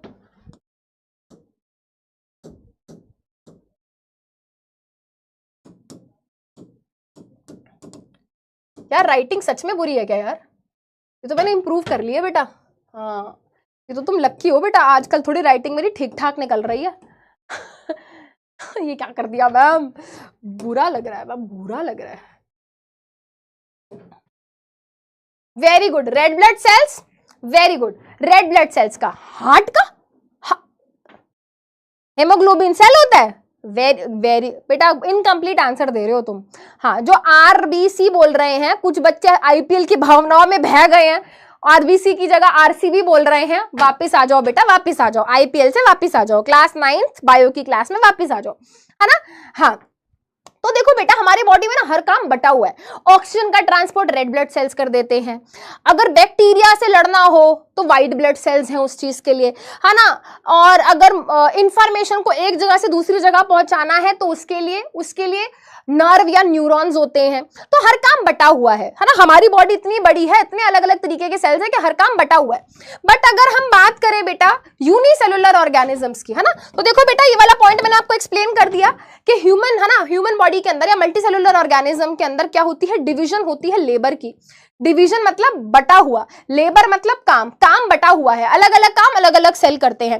बट यूनिसेलुलर ऑर्गेनिज्म के पास, बेचारों के पास एक ही सेल है, तो उस एक ही सेल की मदद से ब्रीदिंग भी होगी, उस एक सेल की मदद से डाइजेशन भी होगी, उस एक ही सेल की मदद से मूवमेंट भी होगी, उस एक ही सेल से सब कुछ होएगा। तो यहाँ पे एक ही सिंगल सेल होता है जो सारे काम करता है। मल्टीसेलुलर ऑर्गेनिज्म के एग्जांपल बेटा आपको पता है, तुम, मैं, सारे एनिमल्स, फिश है, बर्ड है, रेप्टाइल है ना, प्लांट है, इवन बेटा हमारे most of the fungi, yes बेटा, बहुत सारे बच्चों को लगता है कि फंजाई तो यूनिसेलुलर है। नहीं बेटा, हमारे कुछ फंजाई यूनिसेलुलर होते हैं but most of the fungi multicellular हैं। हमारे कुछ एल्गी यूनिसेलुलर होते हैं but most of the algae multicellular होते हैं। ठीक है बेटा, तो ये बात आपको याद रखनी है। अब एक बच्चे का यहां पर डाउट आया था कि ma'am what is the difference between amoeba and bacteria. Very good question and your question doesn't hurt me, it makes me happy, क्योंकि आप इतना सोच रहे हो, जो कि बहुत अच्छी बात है। बेटा ये चीज अभी आपको समझ नहीं आएगी, क्योंकि ये आपको समझ आएगी जब मैं आपको पढ़ाऊंगी प्रोकैरियोटिक एंड यूकैरियोटिक सेल। दोनों में एक चीज कॉमन है, दोनों में एक चीज कॉमन है, ये भी सिंगल सेल से मिलकर बनता है और ये भी सिंगल सेल से मिलकर बनता है। ठीक है, दोनों में क्या चीज कॉमन है? दोनों में एक चीज कॉमन है कि ये भी सिंगल सेल से मिलकर बनता है और ये भी सिंगल सेल से मिलकर बनता है। बट दोनों में एक बहुत बड़ा डिफरेंस ये है कि इसके पास न्यूक्लियस होता है और इसके पास न्यूक्लियस नहीं होता, है ना। तो अमीबा के पास न्यूक्लियस होता है और न्यूक्लियस के अंदर क्या होता है? डीएनए होता है। ठीक है, बट बेटा इसके पास न्यूक्लियस नहीं है, इसका डीएनए बेचारा ऐसे ही पड़ा होता है। तो बेटा अभी के लिए फिलहाल जो बच्चे ने मुझसे डाउट पूछा था, ठीक है, वो मैं बता देती हूँ। बहुत सारे बच्चों के दिमाग में भी ये डाउट आया होगा। अमीबा के पास बेटा क्या है? न्यूक्लियस होता है और बैक्टीरिया के पास न्यूक्लियस नहीं होता। ठीक है, आगे चल के मैं आपको बताऊंगी कि इस तरीके के सेल्स को क्या बोलते हैं जिनके पास न्यूक्लियस एब्सेंट होता है। बता देती हूं, मैं ये पढ़ा नहीं रही हूं बेटा, ये सिर्फ मैं बता रही हूं। ये मैं दोबारा रिपीट कर रही हूं बेटा, ये मैं पढ़ा नहीं रही हूं, मैंने सिर्फ आपको बताया है कि ऐसे सेल्स जिनमें न्यूक्लियस नहीं पाया जाता उनको प्रोकैरियोटिक सेल बोलते हैं, और जिनमें पाया जाता है ना, जिनमें पाया जाता है उनको हम यूकैरियोटिक सेल बोलते हैं।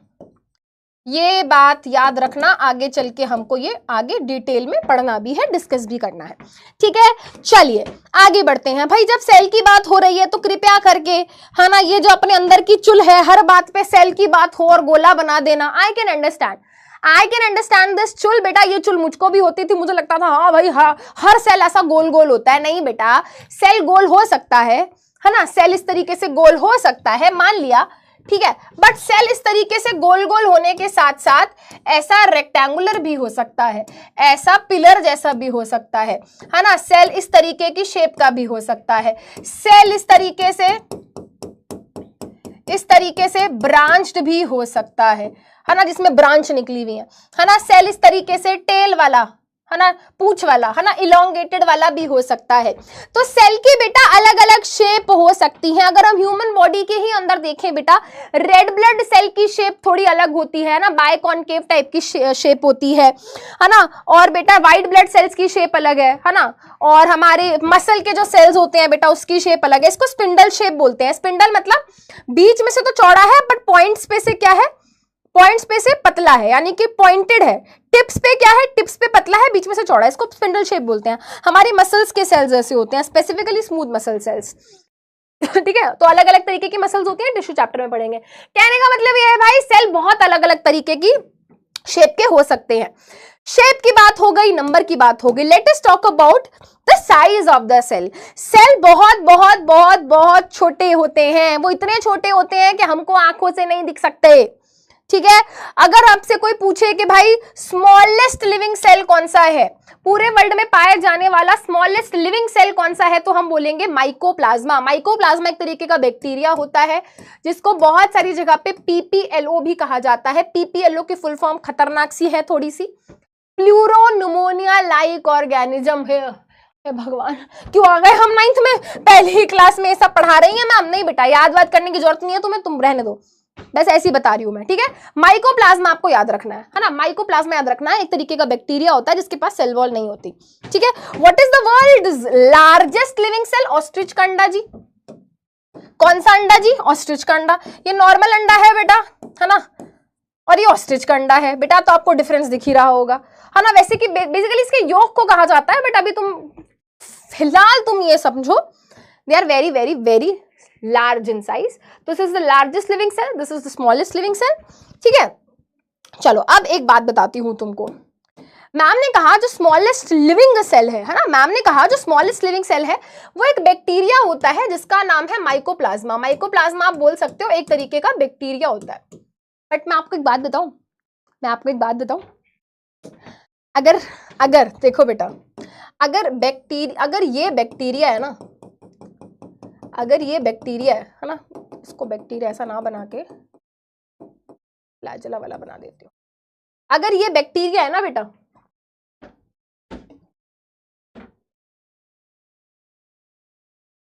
ठीक है,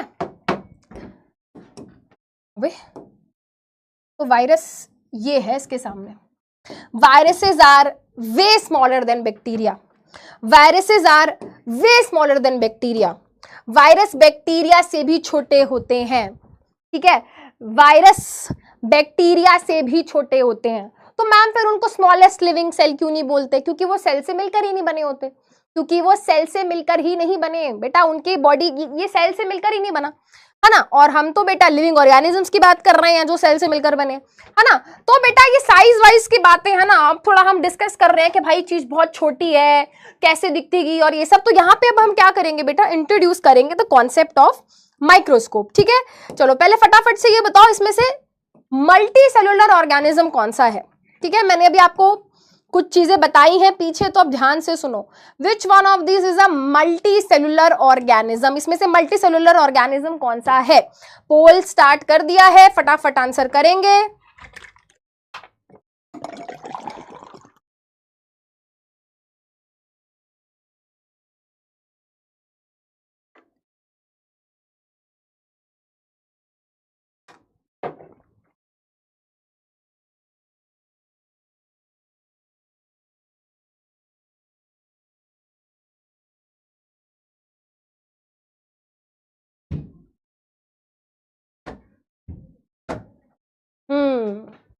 देखो बेटा, bacteria is clearly a unicellular organism, virus तो सेल से मिलकर ही नहीं बना है ना, और अमीबा भी यूनिसेलुलर है। मैंने आपको बताया बेटा कुछ फंजाई होती हैं जो यूनिसेलुलर होती हैं, अदरवाइज सभी फंजाई क्या है, मल्टी सेलुलर ऑर्गेनिज्म में आ जाते हैं। तो यहां से बेटा ये पता चल जाएगा कितने बच्चे ध्यान से सारी बातें सुन रहे हैं। 81% बच्चे ध्यान से बातें सुन रहे हैं। तो भाई ये क्या कर रहे हो तुम बेटा, है गलत रास्तों पे जा रहे हो। पहली क्लास में बैक्टीरिया भी बताया ना बेटा यूनिसेलुलर होता है, सिंगल सेल से मिलकर बना है, ठीक है। चलो हाँ जी हाँ जी हाँ जी।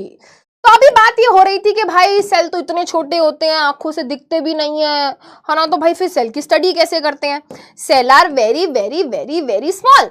सेल हमको आंखों से नहीं दिख सकता, है ना। मैं आंखों से बेटा तुम्हारी बॉडी के सेल्स नहीं देख सकती, है ना। I can not see cells. Cell बहुत बहुत बहुत छोटे होते हैं। तो सेल को बेटा, है ना, सेल को ऑब्जर्व करने के लिए, सेल को देखने के लिए, सेल की स्टडी करने के लिए हम यूज करते हैं एक इंस्ट्रूमेंट को जिसका नाम होता है माइक्रोस्कोप, है ना। माइक्रो का मतलब ही होता है छोटा, माइक्रो का मतलब ही होता है छोटा, माइक्रो मतलब छोटा, है ना। तो छोटी छोटी चीजों को देखने के लिए जिस इंस्ट्रूमेंट का यूज किया जाता है ना, माइक्रोस्कोप क्या करता है, अलाउ करता है, हमको हेल्प करता है टू सी बहुत ही वेरी स्मॉल स्ट्रक्चर्स, ठीक है। छोटे छोटे स्ट्रक्चर्स को, छोटे छोटे सेल को क्लियरली देखने के लिए काम आता है, और इसी की मदद से हम क्या करते हैं, स्टडी करते हैं सेल के स्ट्रक्चर को।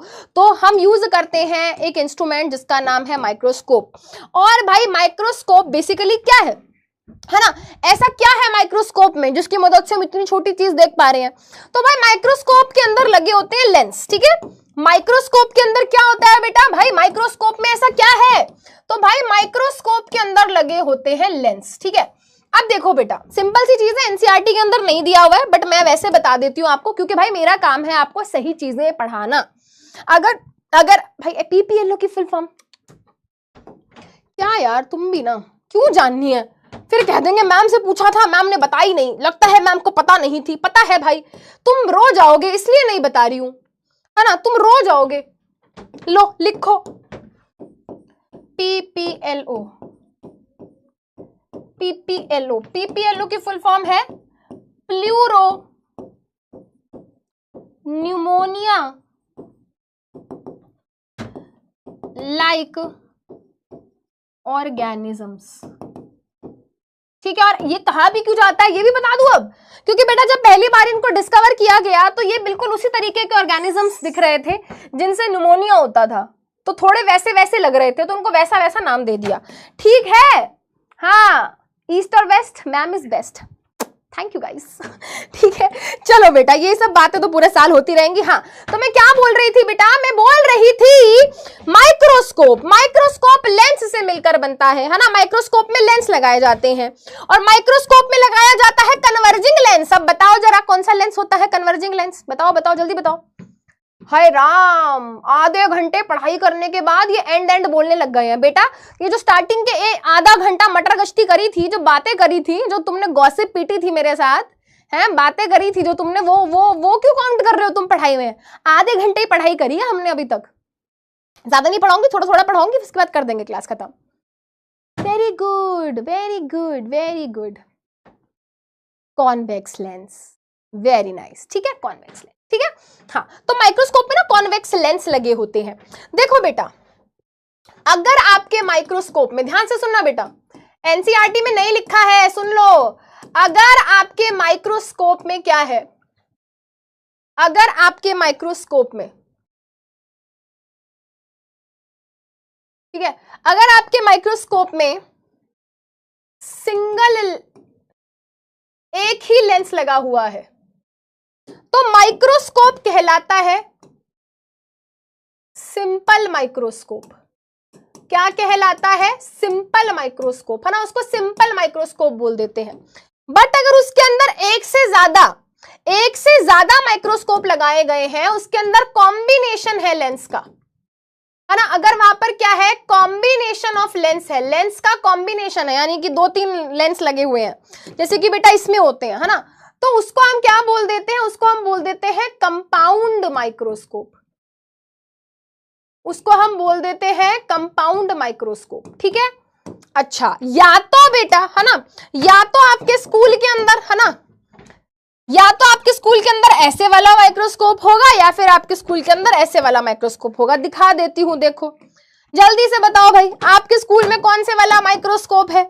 अरे मैडम जी, स्कूल वाले लैब में ही नहीं लेके जाते हैं, पागल बना रहे हैं मैडम, हम तो ऐसे जाते हैं बाहर से देखते हुए कि कोई हमें ले जाए साइंस लैब में। ठीक है, तो एक ये हो गया और ये बी हो गया। आप क्या कभी स्कूल की बायोलॉजी लैब में गए हो? नहीं मैम, अभी तक तो नहीं गए। बेटा कभी जाओगे तो प्लीज थोड़ा ध्यान देना और देखना कि आपके स्कूल के अंदर कौन से वाले माइक्रोस्कोप लगे हुए हैं। और बेटा ये मत बोलना कि मैम हमारे स्कूल में तो ये वाला है, बेटा ये मैंने खुद नहीं देखा अपनी आंखों से आज तक, बहुत महंगा आता है ना। ये वाला माइक्रोस्कोप जो है ना बेटा, ये वाला माइक्रोस्कोप, है ना, ये वाला माइक्रोस्कोप अमेज़न पे मिल जाता है बेटा 1200, 1500, 2000 रुपए में। ये वाला माइक्रोस्कोप अमेज़न पे मिल जाता है। इवन ये वाला माइक्रोस्कोप भी आजकल अमेज़न पे मिल जाता है 3-4-5 हजार रुपए में। ठीक है, तो नहीं, ये तो लाइट माइक्रोस्कोप है, कंपाउंड है, नहीं कम वैसे वाला है, नॉर्मल वाला है ना, मिरर वाला है ये। ठीक है, ठीक है, तो बेटा आपके स्कूल में ये वाले ही माइक्रोस्कोप होंगे ना। गरीब स्कूल, मेरा भी स्कूल गरीब था, ऐसे वाले ही थे। एक थोड़ा वैसा लाइट माइक्रोस्कोप होता था, थोड़ा अच्छे वाला, जिसमें बल्ब लगाता तो बिजली से चलता था। वो सिर्फ तब निकलता था जब बाहर कोई सर्वे के लिए आ गया है, स्कूल में इंस्पेक्शन होनी है, उस दिन सारी नई नई चीजें पता नहीं कहाँ से निकल कर आ जाती थी स्कूल में। मुझे तो यकीन ही नहीं होता था कि वाह हमारे स्कूल में इतनी सारी अच्छी चीजें हैं, तो जब हम होते हैं तो हमको क्यों नहीं दिखाई जाती? जब बाहर से कोई आ रहा है, कोई प्रिंसिपल मैडम आ गई, कोई बाहर के लोग आ गए, तो सब एकदम नई नई चीजें निकल के आ जाती थी। ठीक है, हाँ, तो कहने का मतलब ये है बेटा, ये थोड़े सस्ते वाले होते हैं, ये बेटा थोड़ा, है ना, ये थोड़ा महंगा है, इंतजाम इसका थोड़ा सिस्टम ज्यादा है क्योंकि गाइस ये 5 lakh, 40 lakh, 1 crore, 4 crore, yes they are very expensive electron microscope, है ना। और ये आपको छोटा दिख रहा है यहाँ पे, but it is very huge, बहुत बड़े बड़े माइक्रोस्कोप होते हैं बेटा। और ये इसमें इनको ऐसे ऐसे तो इतना नहीं देखा जाता, बेसिकली यहाँ पर एक फोटो बनकर आती है ना। इसका मैकेनिज्म आपको मैं कभी और बताऊंगी, क्योंकि इसके अंदर लाइट नहीं, इलेक्ट्रॉन्स फेंक के मारे जाते हैं सैंपल के ऊपर, और फिर वो टकराते हैं और फिर वो रिफ्लेक्ट होते हैं, फिर इमेज बनती है और फलाना ढमकाना, इट्स अ लॉन्ग स्टोरी। और ये इलेक्ट्रॉन माइक्रोस्कोप की मदद से ही बेटा हम सेल के अंदर की चीजें देखते हैं, क्योंकि सेल के अंदर बहुत ही सारी चीजें हैं। सेल के अंदर सेल मेम्ब्रेन है, सेल मेम्ब्रेन का स्ट्रक्चर देखना है, माइटोकॉन्ड्रिया को देखना है, उसके अंदर और चीजें हैं बेटा, है ना। तो भाई ये वाली सारी चीजें इसकी मदद से देखी जाती हैं। It's very expensive guys, very expensive, है ना।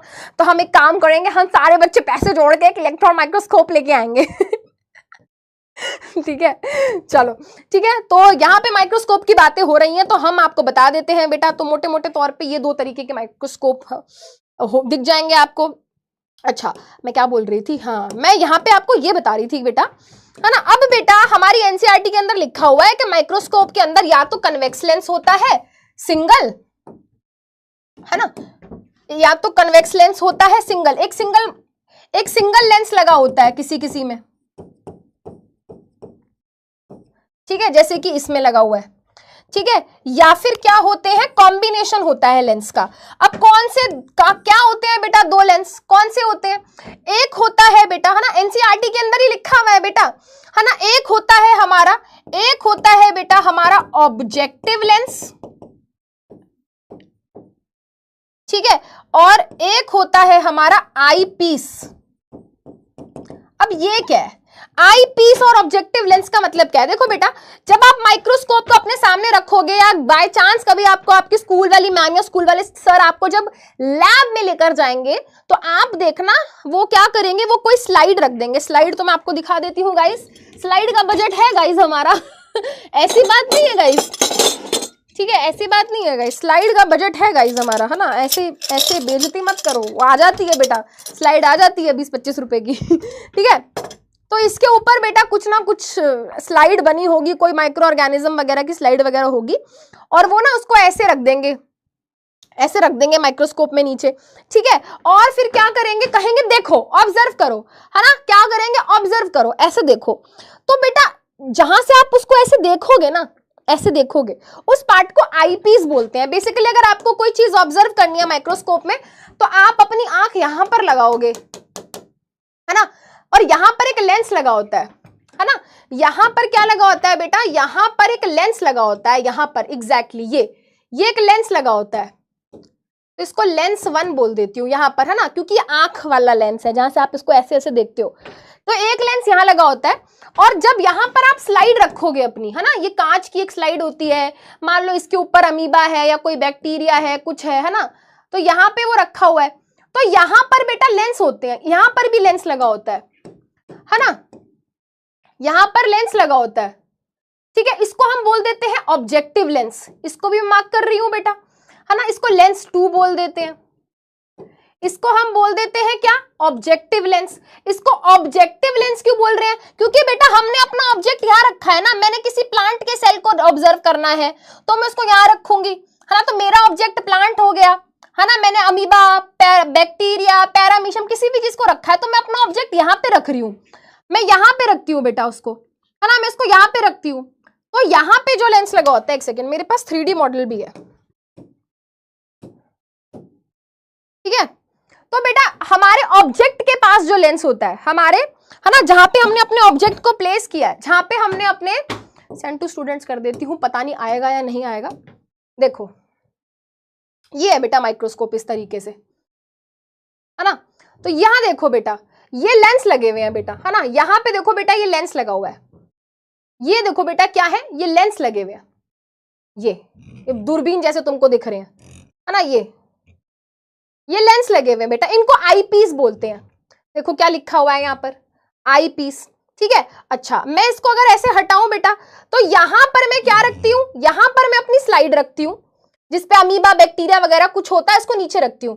और इसको देखो बेटा, यहां पर ना, यहां पर लेंस होगा, यहां पर लेंस होगा, और हर लेंस की अपनी मैग्निफिकेशन पावर होती है ना। हम, हाँ वेरी गुड, है ना। हाँ, तो बेटा यहाँ पर ना, यहाँ पे लेंस लगा होता है। उस जो लेंस यहाँ ऑब्जेक्ट के पास है, जो आपकी आंख के पास है वो आईपीस हो गया, और जो आपके ऑब्जेक्ट के पास है वो ऑब्जेक्टिव लेंस हो गया। सिंपल, जो लेंस आपकी आंखों के पास है वो आईपीस हो गया, और जो ऑब्जेक्ट के पास है वो ऑब्जेक्टिव लेंस हो गया, ठीक है। बाकी ये सब चीजें हैं बेटा इतनी इंपॉर्टेंट नहीं है, इस चैप्टर में और भी इंपॉर्टेंट चीजें हैं जो आपके पेपर में आएंगी, बट फिर भी देख लो बेटा। यहाँ पर एक मिरर लगा हुआ है, स्टेज वो जगह होती है जहाँ पे स्लाइड को रखा जाता है, ये बेस हो गया है ना जिससे टिकाते हो, यहाँ से हैंडल हो गया जहाँ से आप पकड़ते हो, यहाँ से बेटा आप उसको एडजस्ट कर सकते हो। जैसे कि बेटा दूरबीन से आप देखते हो ना, दूरबीन को एडजस्ट कर सकते हैं, थोड़ा आगे पीछे कर सकते हैं, वैसे बेटा उसको एडजस्ट करने के लिए एक नॉब होता है ना, एक नॉब यहाँ होता है, एक ये ट्यूब होती है बेटा है ना, जहां से लाइट ऐसे टकराते टकराते जाती है, फोकस होती है। तो ये सारी चीजें हैं बेटा है ना, जिनके लिए तुम्हें ज्यादा दुखी होने की जरूरत है नहीं। अब देखो बेटा, अब जैसे जैसे बेटा वक्त बदल रहा है, साइंस तरक्की कर रही है, तो बेटा वो रॉबर्ट हुक और एंटनी ल्यूवेनहुक वाला टाइम बहुत पुराना था। अब धीरे धीरे करके साइंटिस्ट लोगों ने क्या कर लिया है, साइंटिस्ट लोगों ने बहुत अच्छे अच्छे ना, बड़े बड़े बहुत ही महंगे महंगे अच्छे तरीके के माइक्रोस्कोप क्या कर लिए हैं, डेवलप कर लिए हैं, एडवांस हो गए हैं आजकल के माइक्रोस्कोप। ठीक है, और क्या क्या चीजें इंप्रूव करी गई हैं बेटा, हमारी एनसीईआरटी की ही लाइनें हैं बेटा, हमारी एनसीईआरटी की ही लाइनें हैं। हमारे माइक्रोस्कोप का रेजोल्यूशन बहुत इंप्रूव हो गया है। रेजोल्यूशन मतलब क्लैरिटी, रेजोल्यूशन का मतलब होता है क्लैरिटी। बेटा जैसे कि आप लोग अभी इस टाइम पे ये वीडियो यूट्यूब पे देख रहे होगे है ना, तो आपने देखा होगा बेटा है ना 1080 पे देखते हैं कुछ बच्चे 720 पे देखते हैं है ना। तो ये सब क्या है बेटा, ये सब रेजोल्यूशन होते हैं। आपको पता है जितना ज्यादा ऊपर वाला रेजोल्यूशन आप देखोगे है ना, जितना ज्यादा हायर रेजोल्यूशन पे देखोगे उतना ज्यादा क्लैरिटी। बेटा बस कर रहे हैं, एंड रुक जाओ, just give me 7 to 8 minutes, we will end the class. बेटा हमने 45 मिनट्स पढ़ाई करी है, अब आप बड़े हो गए हो, थोड़ा सा आदत डालेंगे थोड़ा सा है ना। ठीक है, चलो सुनो, जल्दी सुनो बेटा। YouTube पे आप क्लास देख रहे हो तो आपको ऑप्शन मिलता है ना रेजोल्यूशन का, 420 370 ऐसे करके कुछ कुछ होता है। मैं एग्जैक्टली शायद से गलत बोल रही हूँ नंबर, मैं चेक कर लेती हूँ क्या क्या होता है ना, एक बार देख लेते हैं। बट आपको पता होगा बेटा, रेजोल्यूशन चेंज करते हैं तो क्लैरिटी चेंज हो जाती है। डिफरेंट रेजोल्यूशंस ऑफ वीडियो, तो 720, 1080, फुल एचडी, 480, तो ये अलग अलग रेजोल्यूशन होते हैं, राइट है ना। तो बेटा जितना ज्यादा आपका हायर रेजोल्यूशन होता जाता है उतनी ज्यादा क्लैरिटी बेटर होती जाती है। जैसे कि आप यहाँ पे देख सकते हो, जैसे जैसे बढ़ रहा है रेजोल्यूशन वैसे वैसे क्लैरिटी बढ़ रही है। सेम चीज बेटा आजकल हमने बहुत ही अच्छे अच्छे टाइप के माइक्रोस्कोप डेवलप कर लिए हैं जिनका रेजोल्यूशन बहुत ही हाई हो चुका है, तो हमें बहुत क्लियर इमेजेस आजकल दिख जाती हैं। उसके अलावा बेटा कंट्रास्ट, आजकल के माइक्रोस्कोप ऐसे डेवलप कर लिए गए हैं जिनमें बहुत ही अच्छा कंट्रास्ट होता है।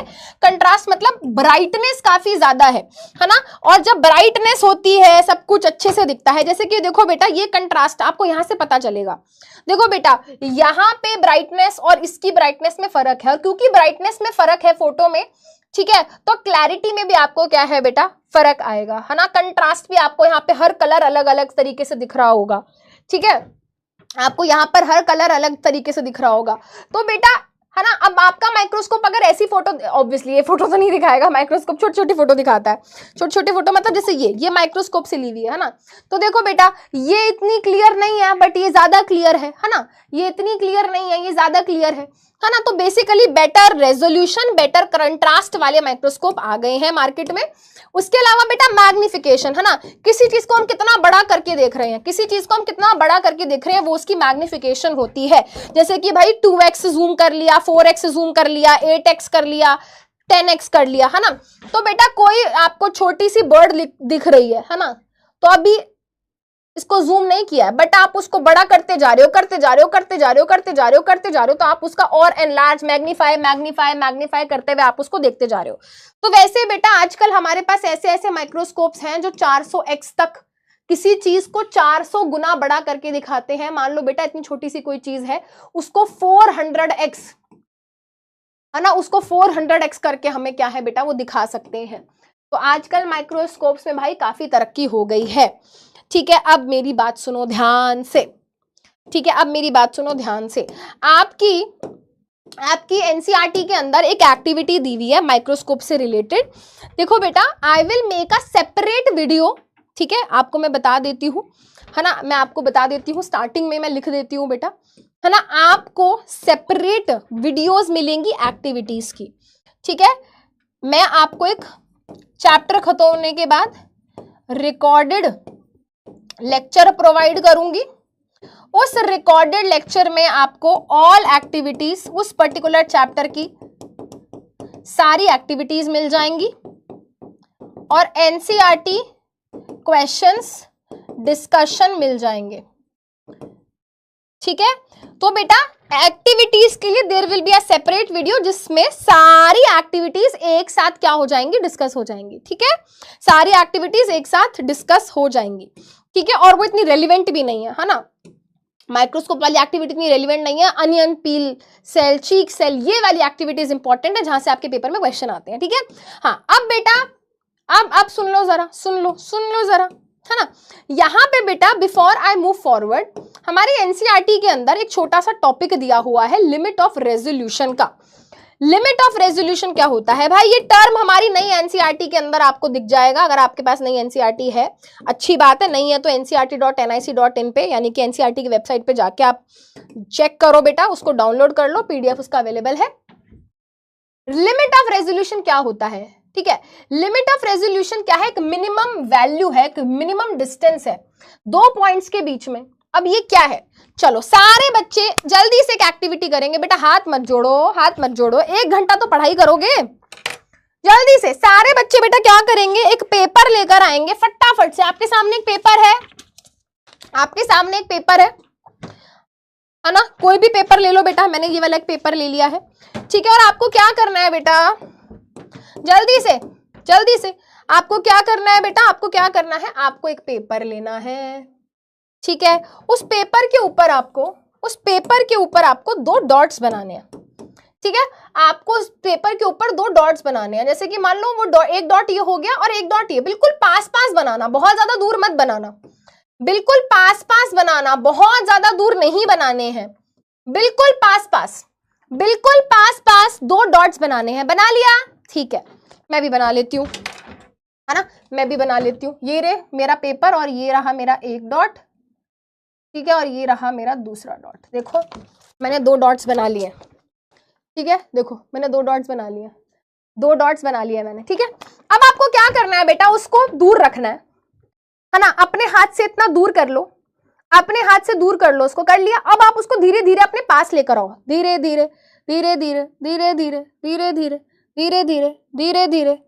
धीरे उसको पास लेकर आओ। क्या वो दोनों डॉट्स अब आपको एक दिखाई दे रही हैं? छोटी छोटी 2 डॉट्स बनानी है, छोटी छोटी। जल्दी बताओ बेटा, जब आप उसको धीरे धीरे अपने पास ला रहे हो, तो क्या वो दोनों डॉट्स मिलकर एक हो गई हैं? 2 डॉट्स बिकम 1। क्या 2 डॉट्स मिलकर एक हो गई हैं? जल्दी बताओ।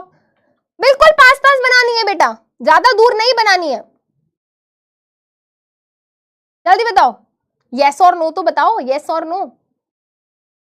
देखो जैसे जैसे मैं उनको पास ला रही हूँ, पास ला रही हूँ, अरे ये तो मिलकर एक हो गई, ये तो मुझे एक ही डॉट दिखाई दे रही है अब इतना पास। हाँ, जो बच्चे कह रहे हैं नो बेटा, उन्होंने डॉट दूर बनाई होगी। जो बच्चे नो कह रहे हैं ना, उन्होंने डॉट दूर बनाई होगी। बेटा आप डॉट बिल्कुल पास बनाओ। हाँ, कितना पास, मान लो बेटा ये एक डॉट है और ये दूसरी डॉट है, तो दोनों के बीच में जो डिस्टेंस होना चाहिए वो 0.1 mm होना चाहिए, 0.1 mm, इससे ज्यादा नहीं, है ना। तो जो यस कह रहे हैं वो समझ गए मैं क्या कहना चाह रही हूं। इसी को लिमिट ऑफ रेजोल्यूशन बोलते हैं बेटा। हर लेंस का एक लिमिट ऑफ रेजोल्यूशन होता है। लिमिट ऑफ रेजोल्यूशन का मतलब है एक मिनिमम डिस्टेंस, लिमिट ऑफ, ठीक है, लिमिट ऑफ रेजोल्यूशन का मतलब होता है एक मिनिमम डिस्टेंस, एक छोटे से छोटा डिस्टेंस। ठीक है, एक छोटे से छोटा डिस्टेंस 2 पॉइंट्स के बीच में।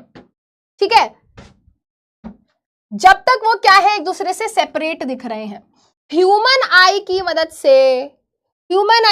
से जब तक आप उन 2 डॉट्स को एक दूसरे से अलग अलग करके, मतलब देखो मुझे 2 डॉट अलग अलग दिख रहे हैं,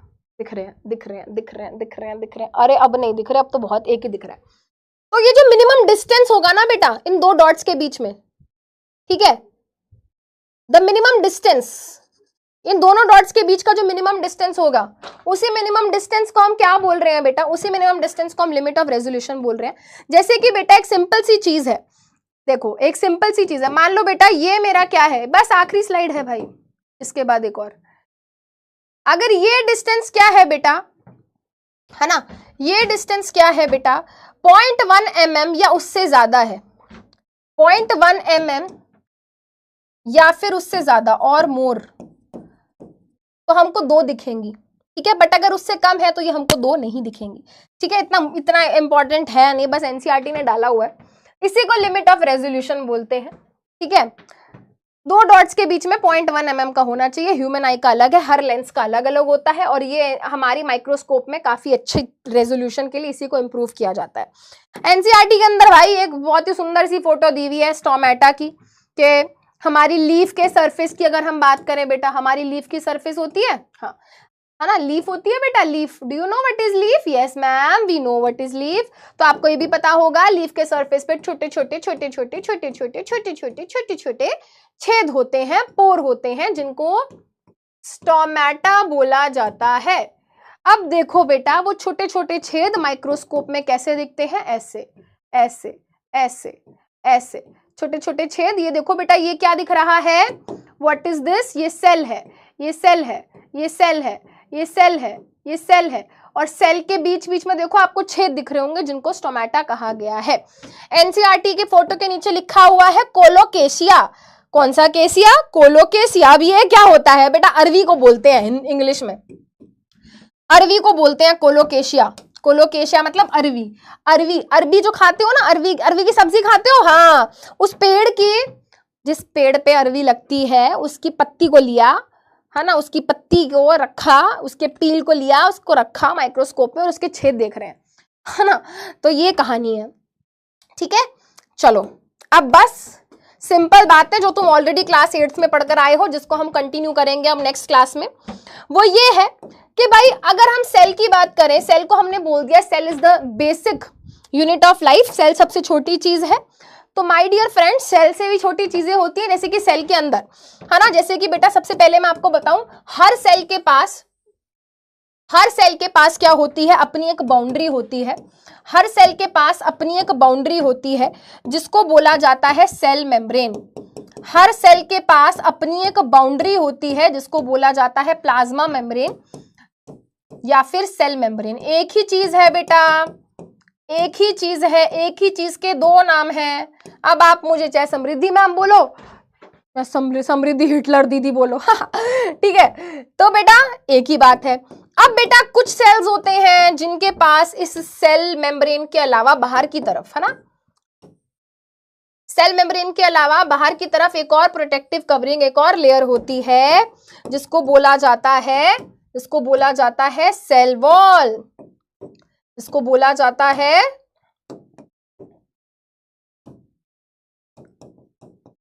सेल वॉल, ठीक है जी। अच्छा, यहां पर जेली लाइक सब्सटेंस जो होता है बेटा, उसको क्या बोलते हैं? जल्दी बताओ, उसको हम क्या बोलते हैं? उसको हम बोलते हैं साइटोप्लाज्म, ठीक है। अच्छा, अब कुछ बच्चों को लगता है न्यूक्लियस होता है बिल्कुल बीच में। नहीं बेटा, न्यूक्लियस बीच में भी हो सकता है, साइड में भी हो सकता है, कहीं पे भी हो सकता है ना। तो हमारे सेल के अंदर न्यूक्लियस पाया जाता है, और न्यूक्लियस के अंदर हमारा डीएनए का धागा प्रेजेंट होता है ना। तो ये क्या हो गया बेटा? ये हमारा न्यूक्लियस हो गया, और न्यूक्लियस के अंदर हमारा क्या पाया जाता है? न्यूक्लियस के अंदर पाया जाता है हमारा डीएनए। ये सारी चीजें जो मैं लिख रही हूं ना बेटा, cell membrane, cell wall, cytoplasm, nucleus, DNA, ये सब हमें पढ़ना है, ठीक है। अब इसके अलावा हमारे सेल के अंदर इस तरीके से अलग अलग स्ट्रक्चर्स पाए जाते हैं, है ना, इस तरीके से अलग अलग स्ट्रक्चर्स होते हैं, जैसे कि माइटोकॉन्ड्रिया है, हमारा क्लोरोप्लास्ट है, गोल्जी बॉडी है, ईआर है ना, राइबोसोम्स हैं। भाई ये सारी चीजें, है ना, ये सारी चीजें क्या है बेटा? All these are cell organelles. ये क्या होती हैं बेटा? इनको हम बोलते हैं, है ना, इनको हम क्या बोलते हैं बेटा? इनको हम बोलते हैं सेल ऑर्गेनेलीज। अब सेल ऑर्गेनेलीज क्या होता है? सेल के पार्ट्स को हम सेल ऑर्गेनेलीज बोल देते हैं, जिनके बारे में हम एक एक करके नेक्स्ट क्लास में पढ़ेंगे, ठीक है।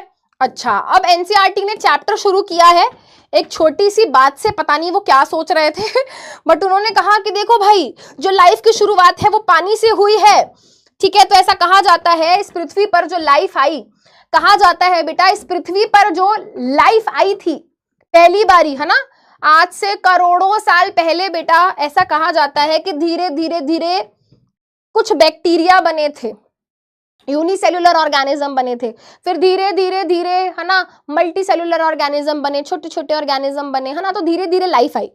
तो कहा जाता है कि उस टाइम पे जब लाइफ बनी, पृथ्वी की टेम्परेचर, आपको पता है ना बेटा हमारी पृथ्वी पे बहुत चेंजेस हुए हैं।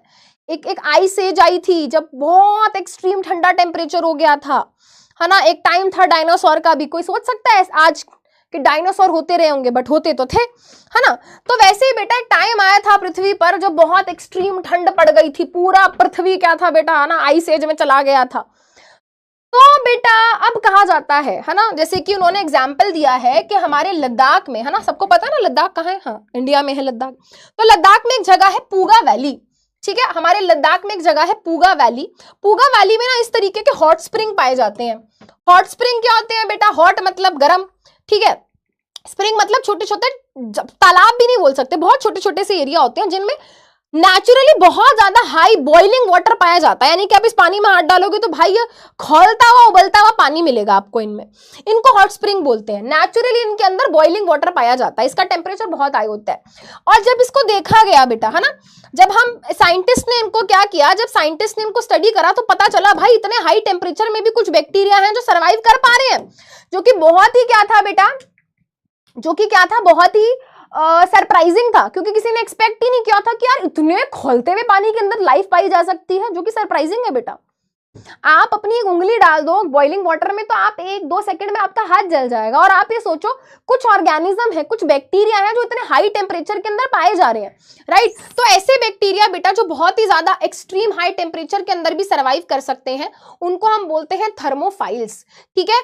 और बेटा कहीं ना कहीं फिर, है ना, एक इंस्टीट्यूट है बेटा लखनऊ में जिसका नाम है Birbal Sahni institute of paleo sciences. इन्होंने बेटा वहां जाके रिसर्च करी, इन्होंने बताया कि भाई देखो इतनी ठंड है यहाँ पे, आसपास बाहर इतनी ठंड है, पानी इतना गर्म है ना, इतना ज्यादा डिफरेंस है, तो ये बैक्टीरिया मर क्यों नहीं रहे हैं, है ना, ये बैक्टीरिया मर क्यों नहीं रहे हैं, है ना। तो भाई ये बैक्टीरिया इसलिए नहीं मर रहे क्योंकि बेटा आसपास के टेम्परेचर और आसपास की सॉइल वगैरह के कारण यहाँ पे कुछ केमिकल रिएक्शंस होते हैं, जिसके कारण आसपास बहुत सारी कैल्शियम कार्बोनेट इकट्ठा हो जाती है। और ये कैल्शियम कार्बोनेट क्या करती है, इस हॉट स्प्रिंग के अंदर पाए जाने वाले, है ना, ऑर्गेनिजम्स को बाहर की और दूसरी चीजों से, रेडिएशन से क्या करती है, प्रोटेक्ट करती है। और इन बैक्टीरिया और इस पूरे स्पॉन्ड इसके आसपास क्या कर लेती है, प्रोटेक्टिव लेयर बना लेती है, ठीक है, जो कि बाद में हम पढ़ेंगे, जिसको हम सेल मेम्ब्रेन या सेल वॉल बोलते हैं, इसके बारे में आगे पढ़ेंगे, ठीक है। तो बेसिकली इस पूरी स्लाइड का मतलब ये है और पूरे इस इंट्रोडक्शन का मतलब ये था, हमारी एनसीईआरटी ये कहना चाह रही है when there is a will there is a way. कर दी भाई, खत्म हो गई है क्लास, ठीक है।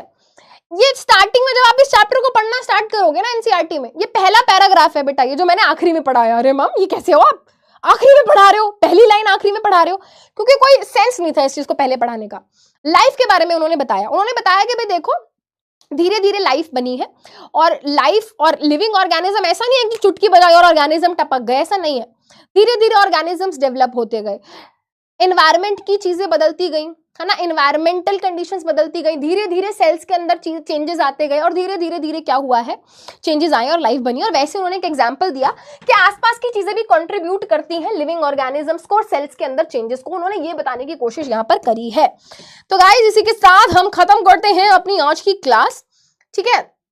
रॉबर्ट हुक का सबसे इंपॉर्टेंट कॉन्ट्रीब्यूशन क्या था दोस्तों, अब तुम कह रहे हो क्लास खत्म करो, तो मैं डायरेक्ट अब पोल ऐसे ही डिस्कस कर लेती हूँ। रॉबर्ट हुक का सबसे इंपॉर्टेंट कंट्रीब्यूशन ये है कि उन्होंने बैक्टीरिया देख लिए थे कॉर्क में। अच्छा जी, उन्होंने टर्म दिया था सेल, सबसे इंपॉर्टेंट कंट्रीब्यूशन ये है, ठीक है। बेसिक पार्ट्स क्या होते हैं सभी सेल्स के, तो बेटा सभी सेल्स के बेसिक पार्ट ये होते हैं, सेल के अंदर न्यूक्लियस, साइटोप्लाज्म, सेल मेम्ब्रेन, ये सब पाया जाता है, ठीक है। चलो, सेल को बेसिक यूनिट ऑफ लाइफ क्यों बोलते हैं, क्योंकि वो बहुत छोटा है, नहीं क्योंकि उसको हम बहुत इजीली देख सकते हैं, नहीं क्योंकि सभी लिविंग ऑर्गेनिज्म सेल से मिलकर बने हैं, इसलिए सेल को बेसिक यूनिट ऑफ लाइफ बोला जाता है, ठीक है। लिमिट ऑफ रेजोल्यूशन क्या होता है, limit of resolution minimum distance होता है दो पॉइंट्स को सेपरेटली देखने का, ठीक है। तो बेटा ये है ना, ये डिस्टेंस इन दोनों डॉट्स के बीच का जो मिनिमम डिस्टेंस होता है, ठीक है, उसको हम क्या बोलेंगे, उसको हम बोलेंगे लिमिट ऑफ रेजोल्यूशन, ठीक है, जब तक आप उसको सेपरेटली देखना चाहते हो, ठीक है, ठीक है। ऑब्जेक्टिव लेंस कहाँ होता है, चलो इस पे पोल कर लेते हैं, ये तो मैंने तुमको बताया था। ये तो मैंने पर तुम गलती कर दोगे इसमें, क्योंकि पीछे क्वेश्चन करा है मैंने। ऑब्जेक्टिव लेंस आंख के पास होता है? नहीं, ऑब्जेक्ट के पास होता है ऑब्जेक्टिव लेंस। ठीक है बेटा, तो इसी के साथ खत्म करते हैं हम आज की क्लास। एंड आज आपके लिए होमवर्क ये है कि आप ये पता लगा कर आओगे कि ह्यूमन बॉडी में सबसे छोटा और सबसे बड़े साइज का सेल कौन सा होता है। ठीक है, so this is your homework and this is your ma'am Samriddhi ma'am, जो आज की क्लास यहीं पर कर रही है खत्म। तो भाई आज की क्लास कैसी लगी सभी बच्चे बताएंगे कमेंट में, मैं कमेंट जाके रीड करूंगी। ठीक है, और अगर मुझे टाइम मिलेगा तो मैं रिप्लाई भी करूंगी। ठीक है, तो सभी बच्चे क्लास खत्म होने के बाद बताएंगे कि आज की नीव 2027 बैच की पहली बायोलॉजी की क्लास आपकी कैसी रही, और आपको ये भी बताना है कि आपका नाम क्या है and what is your dream. आज मैंने आपको मोटिवेट किया, आज मैंने आपको बताया कि भाई सपना देखना है, लाइफ में कुछ बनना है, कुछ करना है, तो आज से सोचना स्टार्ट कर दो। ठीक है, और आज थोड़ा बातें शातें करने में थोड़ा टाइम लगा, पहली ही क्लास थी।